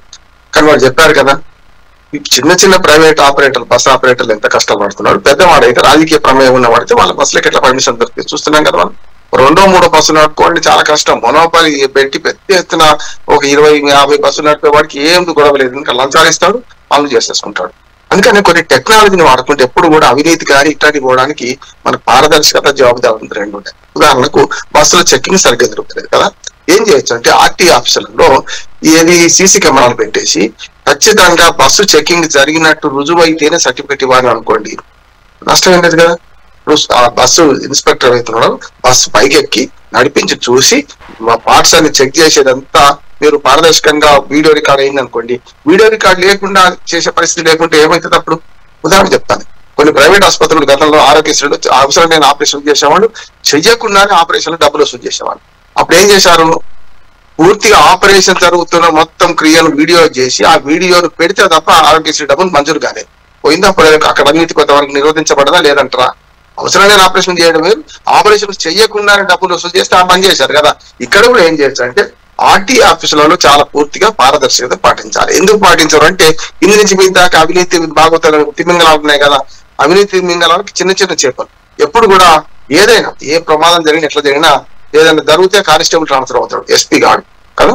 ఎవరైతే సూపర్వైజరీ ఉండరో, ఎవరైతే పైనుంచులో వాళ్ళకి ఎసరు పెడితే తప్ప సాధ్యం కాదంటున్నాడు. హిందీ ఉద్యోగస్తులను బలి చేయడం కాదు, ఇక్కడ ఎక్కడైనా రవాణా శాఖ కావచ్చు, ఏ శాఖ కావచ్చు, హిందీ ఉద్యోగస్తులను బలి చేస్తున్నారు. మూడో చెప్తున్నారు, ఇవాళ రవాణా శాఖలో అవినీతి ప్రధాన కారణం ఏంటంటే ఇది ఒక రకంగా విషమలయంలో ఉన్నది. అంటే ఏంటి, రాజకీయ నాయకులు మనీ అంటే లిక్కర్ పవర్ లేకుండా గెలుస్తలేరు.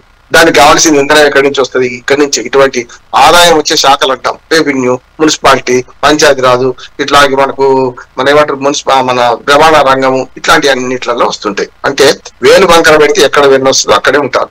ప్రధానమైన శాఖలు ఉండవు. గతంలో పివి నరసింహారావు గారికి మానవ వనరుల అభివృద్ధి శాఖను ఒకటి క్రియేట్ చేసి రూప్ లైన్లో పెట్టినారు.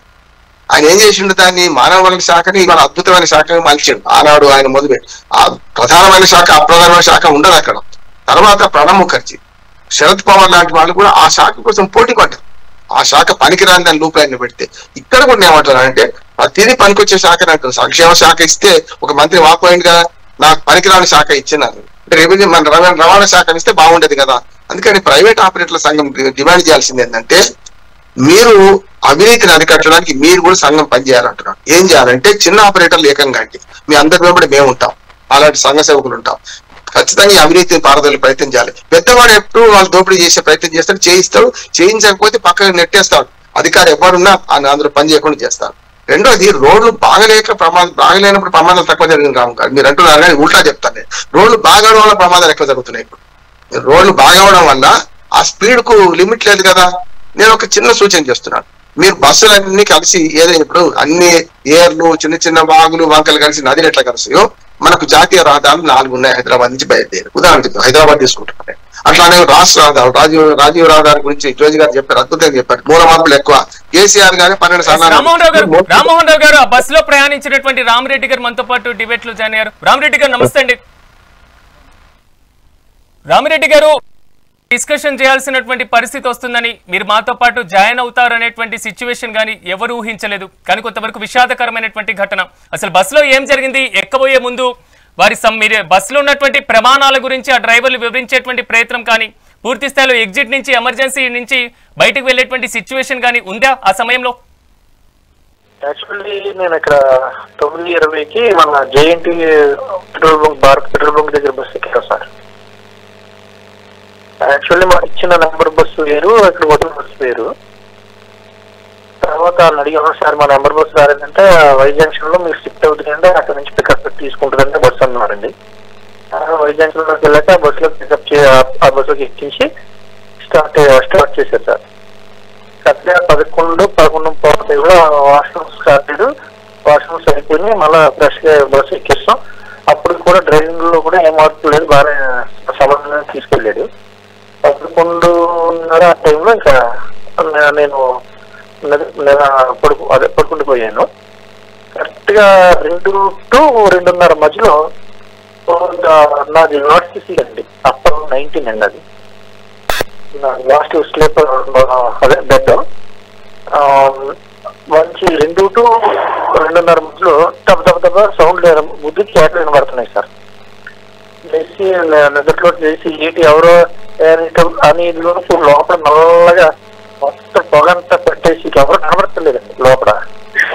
ఈలోగా ఆవులు మగోళ్ళు అందరూ అరుపులు కేకలు. ఈలోగా బదలు కొట్టి పోయింది డోరు, జస్ట్ చిన్న డోరు, ఆ కిటికీ, అందులో కిటికీ మిర్రర్ బదలు కొట్టేసి అందులో సార్ ఇద్దరు పడుకునేటప్పుడు ఎవరెవరన్నా ఆ పొగల్లో కూడా నాకు ఏం కనబడలేదు. నా చెయ్య కాళ్ళు పట్టుకుని ఎవరు లాగారు కిందకి పడిపోతుంది. నేను కూడా కిందకి ఎక్కువ పడుకోండి సార్. కిందకి పడిపోగా ఇంకా మాకు ఏం తెలియలేదు, అసలు ఏంటనేది కూడా మాకు తెలియలేదు. ఒక 2-3 నిమిషాలకే మాకు మొత్తం తలలోంచి బ్లడ్, ముక్కులోంచి బ్లడ్, కాళ్ళు ఇవన్నీ కూడా బ్లడ్ అండి తగిలేదు. ఇలాగ కొన్ని మాకు తెలిసి లోపు ఫ్రంట్ అంతా అడ్డుకుపోయింది. పేలిపోతుందండి బస్సు, దబ్దం పేలిపోతుంది బస్సు. ఈ లోపల నుంచి మేము కింద నేలతో అలా పుచ్చుకున్నాం. లోపల నుంచి అరుపులు, ఆడోళ్ళు మగోళ్ళు బ్యాగ్లో అరుపులు అరుపుతున్నారు కానీ ఇంకా అలా మంటల్లో కాలిపోతున్నారండి. మేము అవి కూడా భయం వేసి నెమ్మది అలాగా తీసుకుంటే పైకి ఎగరపోతున్నాం. ఎదరికి ఒక 200 మీటర్ల దాకా వేసుకుంటూ వెళ్ళాం. అక్కడ ఉన్న వాళ్ళు ఎవరు కూడా అన్ని ట్రాఫిక్ అంతా స్టాప్ అయిపోయి ఎవరికెళ్ళి డ్రైవర్లు అందరూ దిగేసి పడిపోతున్నారు. అంత వర్షం ఒక నుంచి మంటలు అలుముకున్నటువంటి నేపథ్యంలో పొగ మొత్తం కమ్మేసినటువంటి పరిస్థితుల్లో డ్రైవర్ దిగి మిమ్మల్ని అలర్ట్ చేయడం, దిగిపోండి అని మిమ్మల్ని సంకేతం ఇవ్వడం ఇలాంటిది ఏం చేయలేదా? అసలు ఎవరు అక్కడ డ్రైవర్ అని క్లీనర్ అని మాట్లాడలేదు సార్. ఇలా లోపల ఎవరు అంత ముద్రని లేచినప్పుడు ఏంటండి సౌండ్ అరుపు ఎవరని లోపల నుంచి ఎవరు కనబడతలేదని అన్ని స్టక్ అయ్యి అన్ని లాక్ అయిపోయి ఉన్నాయండి. అప్పుడు మేము కింద పడిన తర్వాత మాకు రక్తాలు కారిపోతుంటే ఎవరిని అడిగాము, కొంచెం అంబులెన్స్ చెప్పండి అన్నాం. ఈ సిటీలోకి ఎవరో ఇన్నోవా వాళ్ళు ఎవరో వచ్చారండి, ఇన్నోవా చేసుకుని. వాళ్ళు ఎవరో పాపం దేవుడిలాగా మమ్మల్ని కర్నూలు హాస్పిటల్కి తీసుకెళ్ళి వెళ్ళిపోయారు. ఈ రోజున మాత్రం మేము వెళ్తున్న దారిలోనే ఎస్పీ ఆఫీస్ నుంచి, కలెక్టర్ ఆఫీసుల నుంచి అందరూ 10 నిమిషాలు ఫోన్ చేసి ఎలా ఉందని మాత్రం డిపార్ట్మెంట్ అందరూ అడిగారు సార్. ఏ ఇబ్బంది లేదు ఉందండి, మేము మొత్తం హాస్పిటల్లో కూడా వెళ్ళిపోద్ది గట్రా చేశారు సార్. కానీ రామరెడ్డి గారు ఒక్కసారి లోపల ఉన్నటువంటి వ్యక్తులు దహనం అవుతున్నటువంటి సిచ్యువేషన్ లో వారు కూడా అరుస్తున్నటువంటి పరిస్థితులు కనబడుతున్నాయి. సో వారిని బయటకు దించేటువంటి ప్రయత్నం చేయడానికి అక్కడ ఎవరైనా వ్యక్తులు ఉన్నారా ఆ సందర్భంలో? ఇంకా ఆ బస్సు మధ్యలో నడిచి మార్గం అంతా ఎవరెవరు కూడా బయటకు రావడానికి లోపలికి వెళ్ళడానికి ఛాన్స్ కూడా లేదు సార్. చిన్న కిటికీ సార్ అది. ఉన్నటువంటి వ్యక్తులందరూ కూడా మెయిన్ ఎగ్జిట్ డోర్ నుంచే బయటకు వచ్చారా లేదా విండోస్ నుంచి దూకేటువంటి సిచ్యువేషన్ ఉందా ఆ సమయంలో? విండో నుంచి దూకున్న మొత్తం 4 దూకాం సార్. ఎవరెవరు బయటకు వచ్చారు ఎవరికి మాకైతే ఇంకా సృహంలో ఏమో మాకు తెలియదు కూడా సార్. రామరెడ్డి గారు మీరు కూడా త్వరగా కోలుకోవాలని ఆ ఘటనకు సంబంధించినటువంటి ఆలోచనలకు సంబంధించి కూడా మీరు త్వరగా బయటపడాలని మేము కూడా కోరుకుంటున్నాం సార్. ఒక్కసారి మీరు కూడా అందుబాటులో ఉండండి. జోజిరెడ్డి గారు మొత్తం మీద ఈ వ్యవహారం జరిగిన రాత్రి జరిగినటువంటి పరిస్థితి ఇది. సో అక్కడ ఉన్నటువంటి వారు మాట్లాడడానికి కూడా ఇబ్బంది పడుతున్నారు. ఇంకా కళ్ళ ముందు అదే కదులుతూ ఉన్నటువంటి పరిస్థితులు కనబడుతూ ఉంటాయి. సో దీంట్లో ఓవరాల్ గా చూసుకుంటే ఓవర్ స్పీడ్ అనేటువంటి కారణం కొంతవరకు పక్కన పెట్టేసిన ప్రైవేట్ ట్రావెల్స్ మధ్య ఒక అనారోగ్యమైనటువంటి పోటీ కూడా ఈ మధ్య కనబడుతుంది. ఎందుకంటే ఎక్కువ మంది ప్రయాణికులు వస్తే ఎక్కడో డ్రైవర్ వెనకాల లేదా పైన ఉన్నటువంటి లాస్ట్ లో లగేజ్ క్యాబిన్ లో వేసేయడం లేదా డబ్బులు దండుకోవడం, అంటే ఒక్కొక్క ప్రైవేట్ ట్రావెల్స్ మధ్య పోటీ కూడా ఇలాంటి ప్రమాదాలకు కారణమవుతుంది అనుకోవాలా? 100% పోటీ తత్వం చాలా ఉంది. వాళ్ళు ఎంత వీలైతే అంత లగేజ్ అట్నే లోడ్ చేసుకుంటున్నారు. ఇప్పుడు దాదాపు ప్యాసింజర్స్ కంటే ఎక్కువ లగేజ్ కూడా బండిలో ఉండిపోతుంది. అందులో ఏముంటుంది ఏంటనేది కూడా చూసే పరిస్థితుల్లో లేరు. లగేజ్ కి మీరు ఏ ప్రైవేట్ ట్రావెల్స్ కి వెళ్ళండి, కింద మొత్తం క్యాబిన్స్ మొత్తం లగేజ్ ఫుల్ ఉంటుంది. ఎక్కడ కూడా వీళ్ళ చిన్న చిన్న సూట్ కేసులు తప్ప ఇంకా మిగతాదంతా కూడా లగేజ్ ప్యాకింగ్ పార్సల్స్ అనమాట.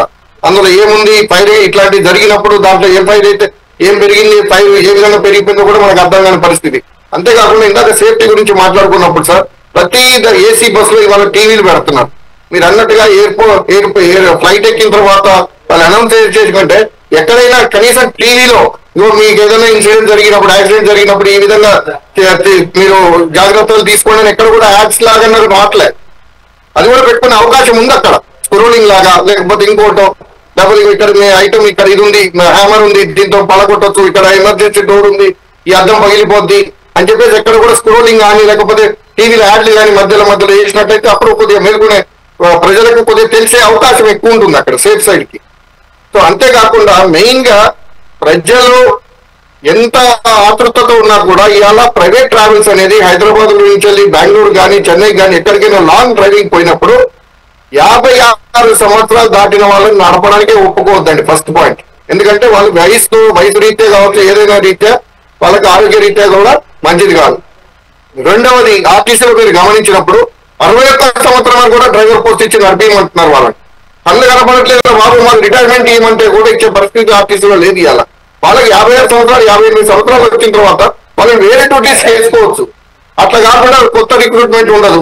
ఇంకోటి సెల్ ఫోన్స్ అండి, ముఖ్యంగా డ్రైవర్ అనే వ్యక్తి సెల్ ఫోన్ మాట్లాడడం వల్ల కూడా ప్రమాదాలు ఎక్కువ. కాన్సన్ట్రేషన్ అనేది డ్రైవింగ్ మీద పోయి మిగతా దాని మీద పోతుంది. ఏదో ఫోన్ లో ఏదో టాపిక్ ఉంటుంది, లేకపోతే పాటలు వింటా ఉంటాడు, ఏదో రూపంలో దానివల్ల కూడా నష్టాలు ఎక్కువ జరుగుతున్నాయి. ఇవాళ జరిగిన సంఘటన మాత్రం చాలా బాధాకరమైంది. కొండగట్టు కూడా చూసినాం మేము. కొండగట్టు అయితే అసలు భయంకరమైన సంఘటన మాకు. అది ఎంత పెద్ద సంఘటన అంటే అంత పెద్ద సంఘటన మేము ఇప్పుడు చూడలే. అదేవిధంగా రైల్వే ట్రాక్, ఇవాళ ట్రావెల్ బస్సెస్ ఆర్టీసీతో పాటు ట్రావెల్ బస్సెస్ ఒకసారి మనం ట్రావెల్ చేసేటప్పుడు బస్ స్టాండ్ లోకి ఎంటర్ అయిన తర్వాత అంటే ఒక ప్రయాణికుడు బ్యాగ్ లో ఏం తీసుకొని వచ్చారు, దాంట్లో ఎన్ని ప్రమాణాలు ఉన్నాయి, దీనికి సంబంధించి ఏమైనా ఆయుధాలు ఉన్నాయి, ఇలాంటి చెకింగ్ కార్యక్రమాలు జరుగుతూ ఉంటాయి. కానీ బస్సు ఎక్కిన తర్వాత ఈ బస్సులో ఉన్నటువంటి ప్రమాణాలు ఇవి పూర్తి స్థాయిలో ఈ రోజు మనం ర్యాపిడో బుక్ చేసుకుంటేనే ఆ డ్రైవర్కు ఉన్నటువంటి హిస్టరీ, అతను ఎంతవరకు ర్యాపిడోకి సంబంధించి ట్రయల్స్ వేయడం జరిగింది, డ్రైవ్ చేయడం జరిగింది, తన రేటింగ్ తో సహా మొత్తం వస్తూ ఉంటాయి. కానీ బస్సు డ్రైవింగ్ కి సంబంధించి ఎందుకు రావాలంటే ఎందుకు దానికి సంబంధించి పారదర్శకత ఉండదు? అదే కదండి, ఇప్పుడు ఇంతకుముందు రామ్మోహన్ గారు చెప్పారు. ఆ యాప్ వచ్చేసి దాని డ్రైవర్ యొక్క చరిత్ర ఏంటి, డ్రైవర్ ఎంత ఎక్స్పీరియన్స్డ్, తాగి ఉన్నాడా లేదా, యాప్ వాళ్ళకి ఇలాంటి కంట్రోల్ ఉన్నాయండి. చాలా యాప్స్ లో వచ్చినాయి. ఒకవేళ స్టీరింగ్ మీద తాగి కూర్చుంటే ఇమీడియట్ ఇంజన్ ఆగిపోయే సిస్టమ్స్ వచ్చినాయండి. వాళ్ళ ఆ కంట్రోలింగ్ అక్కడ కూడా తెలిసిపోతుంది. డ్రైవర్ డోర్ వేసాడా, స్పీడ్ ఎంత పోతున్నాడు, హ్యాండ్ బ్రేక్ లో ఉందా, ఏంటి సిగ్నల్స్ ఏంటి, రాంగ్ చేస్తున్నాడు అని చెప్పేసి ఏ యాప్ లో పెట్టుకున్నా కూడా వచ్చే పరిస్థితిలో ఉన్న టెక్నాలజీ ఉన్న రోజుల్లో ఇవాళ ఏది లేకుండా ఇష్టం అన్నట్టుగా నడపడం. ఇప్పుడు ప్యాసింజర్ ఒక్కరు 50-80 కిలోలు తీసుకున్నా 40 మంది అంటే ఎంత అయింది, 70 కిలోలు తీసుకున్నప్పుడు 4 కానీ దానికంటే వెయిట్ ఉన్నది ఏంటంటే ట్రాన్స్పోర్ట్ చేసే మెటీరియల్స్ అండి. వాళ్ళు మొత్తం గూడ్స్ మెటీరియల్స్ కి ఎక్కువ ప్రిఫరెన్స్ ఇస్తున్నారు. దాని వల్ల కూడా యాక్సిడెంట్లు ఎక్కువ అయ్యే అవకాశాలు ఉన్నాయి. అంతేకాకుండా ఫైర్ సేఫ్టీ మెజర్మెంట్స్ అనేది మాత్రం 100% వాళ్ళు అక్కడ టీవీలో ప్రచారం చేసుకుంటే అక్కడ ఉన్న దాంట్లో కనీసం 60% సేవ్ అయ్యేవాళ్ళు. ఎక్కడ కూడా అక్కడ అద్దం ఎక్కడ పలగొట్టాలో తెలియని పరిస్థితిలో ఉంది. అన్ని అద్దాలే చుట్టూ బస్ కి, హ్యామర్ లేదు, సిలిండర్స్ లేవు, ఏది లేని పరిస్థితి. డ్రైవర్ ఏ విధంగా సిలిండర్ వాడాలో తెలియని పరిస్థితిలో ఉన్న తర్వాత ఇంకెక్కడ కాపాడగలుగుతాడండి? ఇది ఉన్న ఈ పరిస్థితి. దానికి ప్రభుత్వ అధికారులే కావచ్చు, ప్రభుత్వమే కావచ్చు బాధ్యత చేపట్టాల్సిన అవసరం ఉంది. ఇలా మేమైతే డిమాండ్ చేస్తున్నామండి. ప్రభుత్వ అధికారులు ఇందాక కమిషనర్ తో సహా మొదలు పెట్టాలి. ఆ బస్సుకి పర్మిషన్, ఆ బస్సు మీద ఎన్ని నెంబర్లు ఉన్నాయి, ఇలా టోల్ ట్యాక్స్లు ఉన్నాయండి. ఆ టోల్ గేట్లలో చెక్ చేయండి. ఆ నెంబర్ మీద ఎన్ని బస్సులు పోయినాయి చూసుకోమని చెప్పండి. ఎక్కడెక్కడికి పోతున్నాయి చూసుకోమని చెప్పండి. హైదరాబాద్ దాటిన తర్వాత టోల్ గేట్స్ అయితే ఉన్నాయి కదా, ఎక్కడ మీద ఓఆర్ఆర్ ఎక్కిన కూడా టోల్ గేట్స్ ఉన్నాయి కదా, అక్కడైతే నోట్ అవుతున్నాయి కదా. వీళ్ళకి ఆఫీసర్లకు తెలియదు అదంతా కూడా ఒక్క బస్సు 4 నెంబర్ల మీద 4 నెంబర్లు, ఒకటి 10 బస్సులు 40 బస్సులు నడిపిస్తే ఎట్లా అండి? వీళ్ళు ఎక్కడి నుంచో రిజిస్ట్రేషన్ అయ్యి అక్కడ ట్యాక్సెస్ తక్కువ ఉన్నాయని చెప్పేసి కొనుక్కొచ్చేసి ఇక్కడ తెలంగాణ తెలుగు ప్రజల్ని మొత్తం ముంచి బారేస్తున్నారు, ప్రాణాలు తీస్తున్నారు తప్ప ఇంకోటి లేదు. ఈ ట్రావెల్ బస్సెస్ మీద చర్యలు చేపట్టాలా. ఇంకోటి ట్రావెల్ బస్సెస్ ఎప్పుడు కూడా మీరు గమనించండి సార్, 9 గంటల తర్వాత హైదరాబాద్ లో కొన్ని సెంటర్స్ లో పోతే నడి రోడ్లు పెట్టి నిలబెడతారు. ట్రాఫిక్ వాళ్ళు ఒక సిగ్నల్ దాటితే 1000 రూపాయలు ఫైన్ వేసే ట్రాఫిక్ వాళ్ళు వాళ్ళని కనీసం మాట కూడా మాట్లాడరు. నడి రోడ్లను నిలబెట్టే కూడా పట్టించుకునే పరిస్థితి ఉన్నది ఇక్కడ హైదరాబాద్ లో చూసినప్పుడు. మీరు ప్రతి చోట కూడా వాళ్ళు నడి రోడ్లు వేసుకున్నట్టుగా ఆపేస్తారు. మియాపూర్ దగ్గర నుంచి మొదలు పెడితే ఎల్బీ నగర్ వరకు నడి రోడ్డు మీద మొత్తం 3 బస్సులు వరుసగా పెట్టేసి సాధారణ ప్రయాణికులు ప్రయాణం చేసేయడానికి కూడా ఉండదు. అక్కడ ఎందుకు కళ్ళు మూసుకొని ఉంటున్నారు రవాణా శాఖ అధికారులు? లక్కడి కప్పులు కూడా చూడండి మీరు, లక్కడి కప్పులు కూడా అదే పరిస్థితి. ఆ టెలిఫోన్ ఎక్స్చేంజ్ ముందడు గమనించండి, ఆర్బీఐ ఆఫీస్ ముందడు గమనించండి. నడి రోడ్లో ఉంటాయి బస్సులు, కానీ ట్రాఫిక్ వాడు చూసుకుంటూ పోతాడు, కనీసం మాట్లాడు. ఓవర్ స్పీడ్ పోతుంటే ఆర్టీఏ పక్కనే ఉంటాడు, వెహికల్ ఇన్స్పెక్టర్ పోతుంటాడు, కానీ దాన్ని ఆపడు. ప్రైవేట్ లారీ వస్తే ఆపుతాడు, లేకపోతే కారు ఆపుతాడు, జీవోని ఆపుతాడు, కానీ ప్రైవేట్ ట్రావెల్ బస్సును ఎక్కడ ఆపిన పాపన పోడు. పోయినా కూడా వచ్చి అట్లా చూపించే సార్ అని ఫైల్ పట్టుకొని వస్తాడు, తెలని కూడా ఫైల్ చూసుకుని వెళ్ళిపోతుంటాడు. అంటే వాళ్ళకి మామూలు వచ్చిందా లేదా అనేది ఇక్కడ కంపౌండ్. ఇది జరుగుతున్న వ్యవస్థ అండి. అలా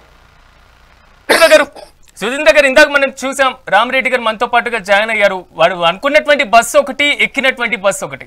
వాడు నడుపుతున్నటువంటి విధానంతో దగ్గర నుంచి మొదలు పెట్టేసి డ్రైవర్ యొక్క అర్హత ప్రమాణాల వరకు, అంటే ఈ రోజుల్లో కూడా పూర్తి స్థాయిలో డ్రైవింగ్ సిస్టమ్ లో కూడా మార్పులు అవసరం అంటారా? ఎందుకంటే ప్రైవేట్ ట్రావెల్స్ కి సంబంధించిన స్పీడ్ లిమిట్ కి సంబంధించి ప్రభుత్వం కీలకమైనటువంటి నిర్ణయం తీసుకోవాల్సినటువంటి ఆవశ్యకత వచ్చిందంటారా ఇలాంటి సంఘటనతో? 100% అండి. ఇంతకు ముందు స్కూల్ బస్సులకి ఎవరైనా డ్రైవర్ పెట్టుకునేటప్పుడు డ్రైవర్ ఇన్స్పెక్షన్ కానీ అట్లాంటిది ఏం లేదు.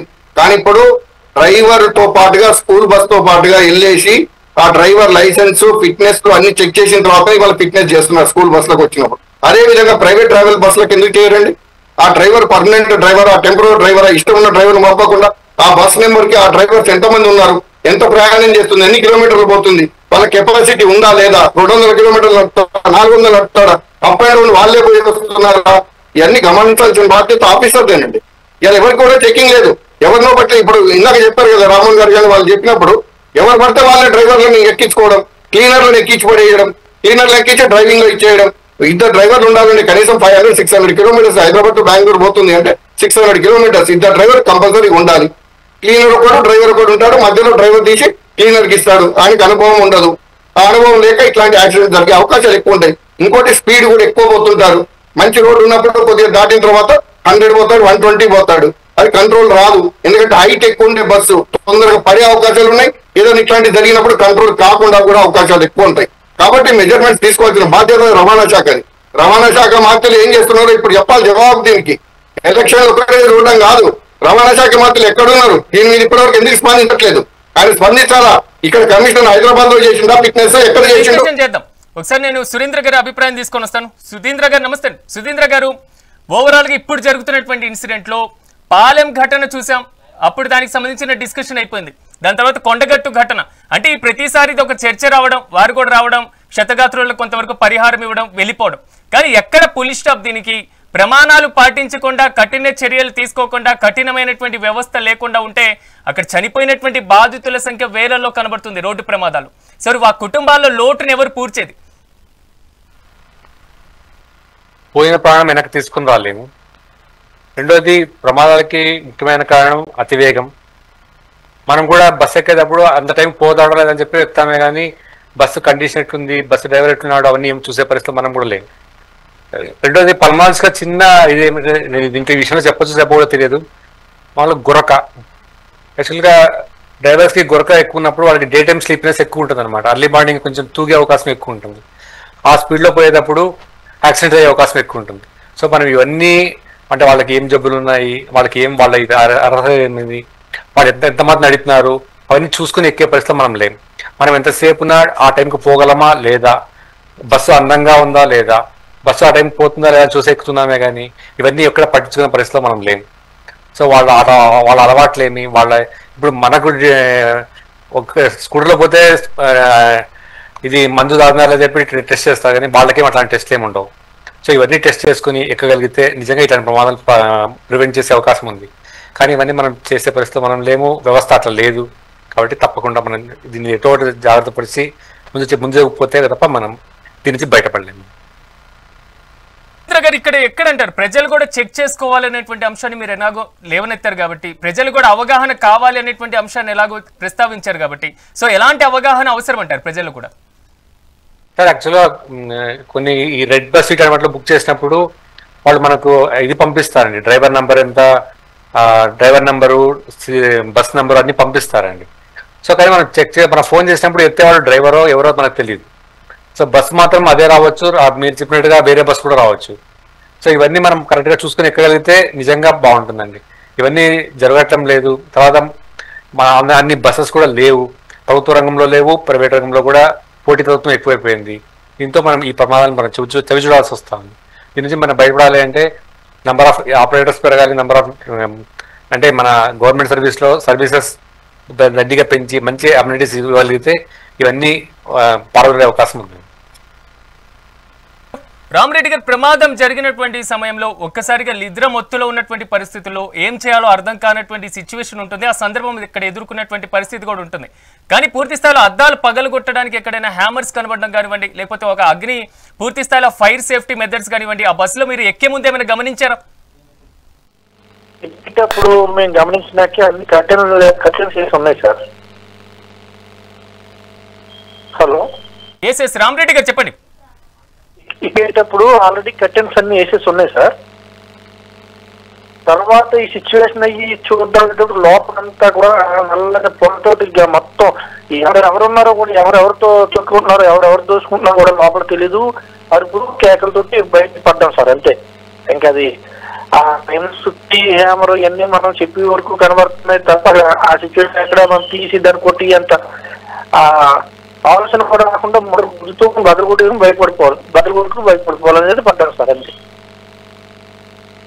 అందాక ఇంకోసారి పేరు నాకు తెలీదు, ఆ సార్ చెప్పి మాత్రం కరెక్ట్గా చెప్పారు సార్. ఆయన మనం మనిషి ఎలా అయిపోయామంటే మనం ఎక్కే బస్సు చూసుకుంటలేదు, మనం ఏం రీచ్ అయిపోతామా లేదా ఇలాంటివన్నీ కూడా అన్ని కూడా ఆ సార్ ఎవరో చెప్పారు, ఆ సార్ చెప్పింది మాత్రం కరెక్టే సార్. ఎస్ రామరెడ్డి గారు, ఒక్కసారి బైక్ కిందకు వచ్చి బస్ కింద పడిన తర్వాత కొంత దూరం వరకు లాక్కెళ్ళినటువంటి సిచ్యువేషన్ కనబడింది. అప్పుడే అలర్ట్ చేయడం కానివ్వండి, క్లీనర్ అందుబాటులో ఉంది, మీ అందరినీ మేల్కొల్పడం కానివ్వండి, ఇలాంటి సిచ్యువేషన్ కూడా కనీస పరిస్థితి కూడా అక్కడికి రాత్రి లేదా? లేదు సార్, ఎవరో కూడా పడిన సౌండ్ లేదు. అది తర్వాత మీరు అందరూ చెప్తుంటే తర్వాత బైక్ కింద పడ్డారని కూడా చెప్పిన తర్వాత తెలిసింది సార్. అక్కడైతే పక్కన ఆపేసాడు సార్. ఆపేసి అయితే ఇంకెవరు కనబడలేదు, డ్రైవర్ కానీ క్లీనర్స్ కానీ ఎవరు లేరు. మేమే అందులో బతకొట్టుకుని బయట పడ్డాం తప్ప అక్కడ ఎవరో లేరు సార్. రామరెడ్డి గారు, లగేజ్ క్యాబిన్ లో కూడా దాదాపు 2 మృతదేహాలు బయటకు పడడం జరిగింది. సో మీరు గమనించారా ముందు లగేజ్ క్యాబిన్ లో కూడా జనాలు ఎక్కినటువంటి పరిస్థితి లాస్ట్ లో? మాకు తెలియదు సార్, అది లగేజ్ క్యాబిన్ లో ఎక్కించిన మాకు తెలియదు. నేను లాస్ట్ 19 సార్ నేను ఎక్కి వాష్రూమ్ దిగాను. తర్వాత మళ్ళీ వాష్రూమ్ వచ్చేసి పడుకున్నాను, అంతే సార్. రామరెడ్డి గారు, ఒక్క నిమిషం నేను మళ్ళీ మీ దగ్గరకు వస్తాను. ఎస్ రామ్మోహన్ రావు గారు, రాత్రి జరిగినటువంటి మెథడ్స్ ప్రమాణాలు పాటించినటువంటి పరిస్థితి మొత్తం కూడా ఈ విధంగా ఉంది. సో పండుగల టైంలో మాత్రం హడావుడి చేసేటువంటి ప్రైవేట్ ట్రావెల్స్, ఇలాంటి సమయంలో మాత్రం నిద్ర మత్తులో ఉండి నిద్ర మత్తులోనే సామాన్య అమాయకమైనటువంటి ప్రాణాలు కూడా బలికొంటున్నటువంటి సిచ్యువేషన్ ఉంది. సో దీని మీద చట్టాలు లాంటి పరిస్థితులు ఏమైనా అవకాశాలు పరిశీలించవచ్చు అంటారా ప్రభుత్వాలు? శ్రీవతి గారు, ఆర్టీఏ చట్టాలు చాలా పకడ్బందీగా ఉన్నాయి. అమలు చేసే వాళ్ళు అమలు చేయడం లేదు కదా. అందుకని అంబేద్కర్ వెంకట చెప్పిండు, రాజ్యాంగంలో తప్పు లేదు, రాజ్యాంగం అమలు చేయడంలో విఫలమైతే ఆ రాజ్యాంగం పనికి రందైతుంది అని చెప్పాడు. అట్లాగే రాజ్యాంగం అనే దేవుడి గుడి కట్టుకున్నాం, అందులో దేవతను ప్రతిష్ఠించేలాగా దయ్యాలు కూర్చుంటే ఏం చేయాలన్నారు. చట్టంలో బాగుంది. నేను చెప్తాను, ఆర్టీఐ నేను చాలా యాక్సిడెంట్ కేసు అడ్వకేట్ చెప్తున్నాను, జర్నలిస్ట్ కూడా చెప్తున్నాను. మీరు ప్రతిసారి 2-3 సార్లు చెప్పారు కదా, లగేజ్ దానిలో డెడ్ బాడీలకు కారణం అది కాదు. యాక్చువల్ లగేజ్ దాన్ని వాడు పడబెట్టడు, ఇక్కడ ఏసీ బస్సు కదా, చచ్చిపోతాడు వాడు కింద పడుకుంటే, లగేజ్ దానిలో పడుకుంటే. ఏసీ ఆ గాడు పాడదు అందులో, ఏదైనా రంధ్రాలు ఉండో లేకుంటే చెప్పలేం, కానీ మామూలుగా ఎవరు పడుకోరు అందులో. కానీ కింద ప్లైవుడ్ ఉంది కదా, ప్లైవుడ్ ఆడిపోవడం వల్ల ఆ సీట్ లో డెడ్ బాడీ అందులో పడిపోయిందని నేను అనుకుంటున్నాను. ఎందుకంటే నేను 50 ఏళ్ళ నుంచి జర్నలిజంలో ఉన్నాను.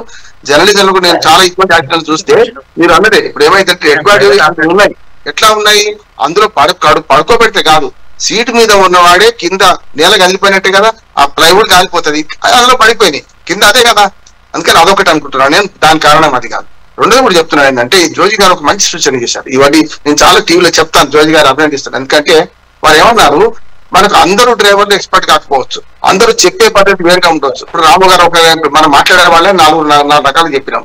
నేను ఏమంటున్నాను, జోజి గారి సూచన మంచిగా ఉంది అంటున్నాను. ఎందుకంటే మీరు టీవీలు ఉన్నాయి కదా, టీవీలో 3 నిమిషాలు యాడ్ లాగానే, ఏది ఎక్కడ ఓగో బస్సు ఉంది, బస్సు బాడీని బట్టి కూడా కొంత తేడా ఉంటాయి.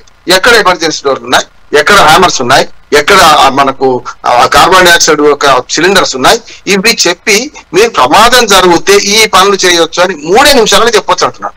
ఎప్పుడు చెప్పాలి, అందరు ప్రయాణికులు ఎక్కినాక. ఇప్పుడు రామరెడ్డి గారు అన్నారు కదా, ఎక్కడో పటాన్చెరు నుంచి బయట జరిగింది అది, మీ అప్పుడు వరుసగా 15 స్టాపులు ఆగిన తర్వాత హయత్ నగర్ దాటుతుంది. హయత్ నగర్ బస్ స్టాండ్ దాటగానే ఔటర్ రింగ్ రోడ్ దాటే ముందు ఇది వేసిన అనుకోండి, వస్తుంది కదా. అప్పుడు ఒకసారి ఫస్ట్ మనకు పతంగి టోల్ ప్లాజా వస్తుంది, విజయవాడ రోడ్ అంటే, అక్కడ ఒకసారి ఇట్లా వేసిన అనుకోండి, సమస్య ఉండదు కదా. ఇప్పుడు శంషాబాద్ ఆరంగా దాటినాక వేయచ్చు కదా. అంటే అందరు ప్రయాణికులు ఎక్కిన తర్వాత వేయడం ఒకటి. రెండో కూడా చెప్తున్నాను, ఇవాళ ఆర్టీసీకి ప్రజా రవాణా ఎందుకు సమర్థిస్తున్నానంటే, ఆర్టీసీలో ఒక బస్సు అయితే 9 మంది సిబ్బంది పనిచేస్తారు. ఇప్పుడు 9, గతంలో 10-12 మంది పనిచేసేవాళ్ళు, మెల్లమెల్లగా ఆటోమేషన్ వల్ల తక్కువ అవుతుంది సిబ్బంది, ఇప్పుడు 7-8 మంది పనిచేస్తున్నారు. కానీ ప్రైవేట్ బస్సులో 4 ఇంక్లూడింగ్ మెకానిక్ తో సహా అంటున్నా నేను, 4తో అంటే డబల్, వాళ్ళు 9 మంది అంటే 4తో పనిచేస్తున్నారు. ఎట్లా ఉంటుంది నిద్ర? మీరు చూడండి, ఆర్టీసీలో బెంగళూరు పోయిన డ్రైవర్ అక్కడే పడుకోవాలి, మళ్ళీ అక్కడ పడుకున్న డ్రైవర్ ఇటు ఎక్కుతాడు, మళ్ళీ తెల్లారి రాత్రికి అక్కడే ఉండాలి, మళ్ళీ బస్సు వచ్చిన తర్వాత బైక్ తెస్తాడు. మరి ఇక్కడ అది ఉందా? ప్రైవేట్ ఆపరేటర్ రాము గారు చెప్పాలి, ఇక్కడ లేదు కదా, ఈ వ్యవస్థ లేదు కదా. మరి ఎట్లా అంటే నిద్రక మాపు కళ్ళతో అర్ధరాత్రి పని చేస్తుంటే ఎప్పుడు కూడా నిద్ర ప్రమాదాలు ఎక్కువ ఎప్పుడు జరుగుతాయి అంటే తెల్లారి గంటల 5 నుంచి 7 గంటల దాకా. అంటే పొద్దున సూర్యరశ్మి కళ్ళ మీద పడుతుంటే కూడా నిద్ర వస్తుంది. మీకు డ్రైవర్లకు జాగ్రత్త ఏంటంటే, సూర్యరశ్మి కళ్ళ మీద పడుతుంటే సమయం కరెక్ట్ గా అదే సమయంలో అత్యధికంగా ప్రమాదాలు కూడా జరుగుతున్నటువంటి పరిస్థితి కనబడుతుంది. సో కాబట్టి పూర్తి స్థాయిలో కూడా దీంట్లో మార్పులు సంస్కరణలు కూడా అవసరమని మనం కూడా భావించాలి. ఈ రోజు నాతో పాటు ప్యానెల్లో పార్టిసిపేట్ చేసిన జోజిరెడ్డి గారికి, సుధీంద్ర గారికి, రామ్మోహన్ రావు గారికి, అదేవిధంగా రామరెడ్డి గారికి, రాము గారికి ప్రత్యేకంగా కృతజ్ఞతలు. మొత్తం మీద ఈ రోజు జరిగినటువంటి విషాద ఘటన మాత్రం ప్రాణాలు కోల్పోయినటువంటి కుటుంబాల్లో మాత్రం ఎప్పటికీ తీరని లోటు ఉంటుంది. దీని మీద కఠిన చర్యలు తీసుకోవాల్సినటువంటి బాధ్యత ప్రభుత్వాల మీద, విధానాల మీద, చట్టాల మీద ఖచ్చితంగా ఉంటుంది.